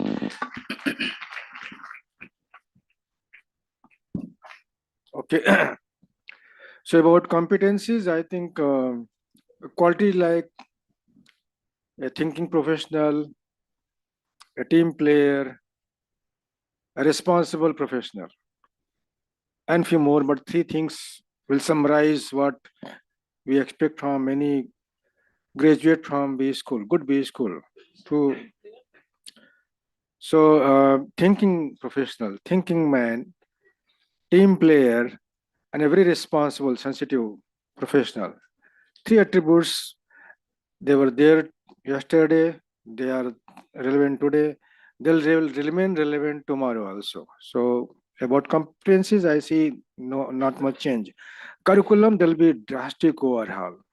I give my own perspective of my own experience of and background. Tenure on B school, I think time is up. Few more years, but I think you have to need to think. What will be a new set of portfolio programs? Will be varying case to case. About pedagogy, I think Professor M.P. Jaiswal have explained in a fantastic way. What he is doing is really wonderful thing. We can imbibe that. We can learn a lot from that. Assessment is part of that package. So I'll stop here. Thank you. Should we have a exam with AI? Exam ke baare mein, I think I remember, I think 10 years back, we had a visitor. Subir Gokarn, a great economist. He passed away some time back. He was a deputy governor of RBI. And he happened to beat our department for one talk. It was very bad day. It was, I think, first week of May. Normally, first week of May in IT system is the exam period. So there was no attendance of students from any of the batches to his talk. Only few scholars and few faculty. 8-10 log the. And he was amazed. He was expecting to address a large gathering. He said, "Where are the students?" I said, "Sir, the exam period, they're not around." He said, "Why do you have exams? Concept of exam is a bad idea." So he gave a food for thought to me. Do we need to have an end-term exam concept as such? Last week should be less burdensome. Keep thinking about that. Thank you. So, I can see many students are present in this room, and I'm thinking about their future. Some of them may be passing out this year, getting placement. And I can visualize in which world they are going to live. Surely the world will not be the same which we have lived. The office will not be the same which we have seen. The university and B school will not be the same which we have been witnessing. The world will provide many challenges to this generation, and there will be many possibilities also. So we have to prepare them for all the challenges, how they can, and their employer will ask them to navigate in the all kinds of uncertainty and unpredictability. So I think they have to compete with machine, but I am of the view that human intelligence will not be subjugated to the machine intelligence. Ultimately, the world will require this responsible user of AI, safe user of AI. If AI become a monster, then it will be destroying the whole world. So I would like to say that we need to give new competencies, empathy, ethics, responsible nature, deciding the right and wrong, and also they should be ready to work from any part of the world, anytime. They should be ready to learn new things. So they will be the lifelong learners, they will be the self-learners, and they will be managing a new world. Thank you. 30 seconds to close the session. We are living in an era which is transformational, perhaps like no other period in our history. Institutions have to transform, and we heard that very clearly. Individuals have to transform as educators, as researchers, and students have to definitely transform because the future is very different from the present. With that, thank you so much. I really appreciate your comments. Thank you so much.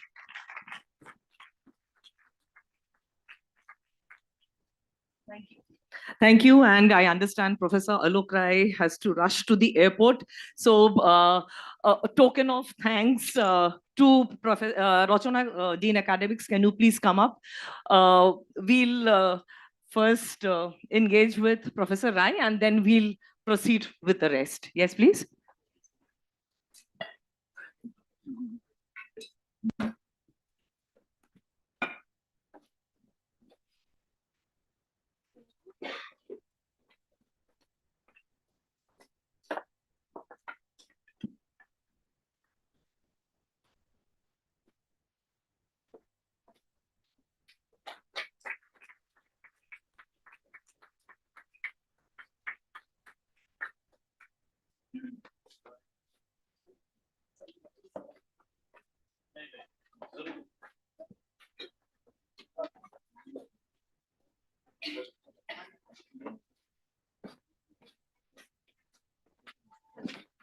We'll continue with our dignitaries.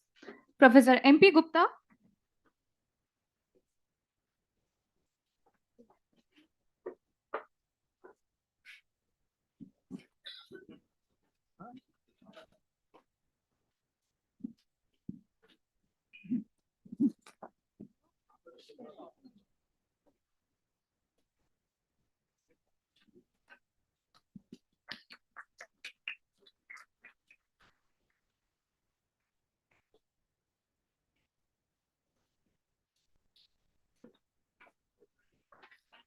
Professor Atish Chattopadhyay.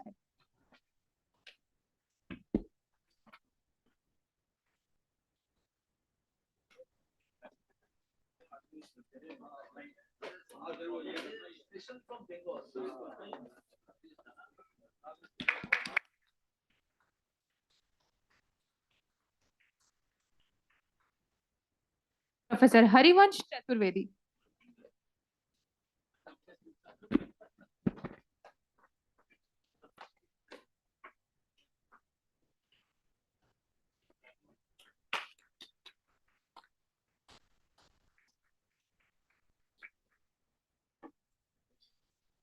Professor DP Goel.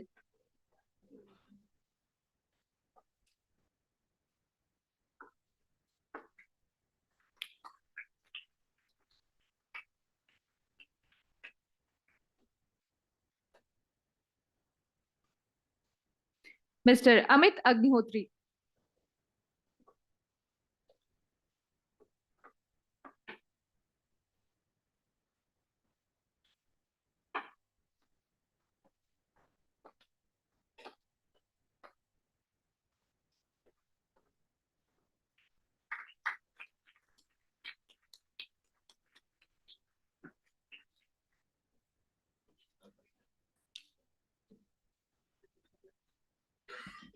We also extend our heartfelt gratitude to Professor Mahadev P. Jaiswal for graciously taking the time to join us virtually for this session. We request all the dignitaries to please come forward for a group photograph.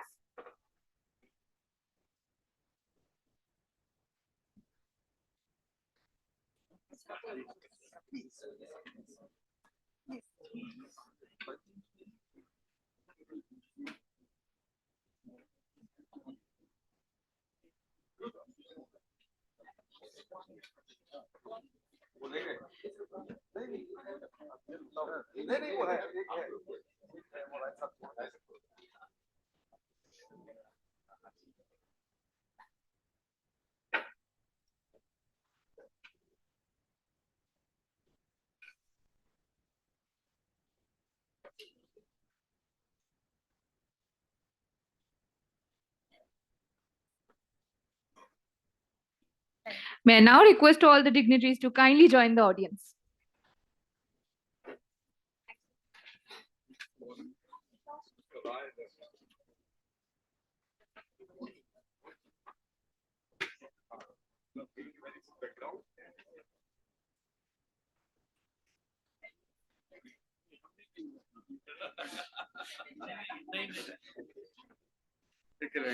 लेके जाएंगे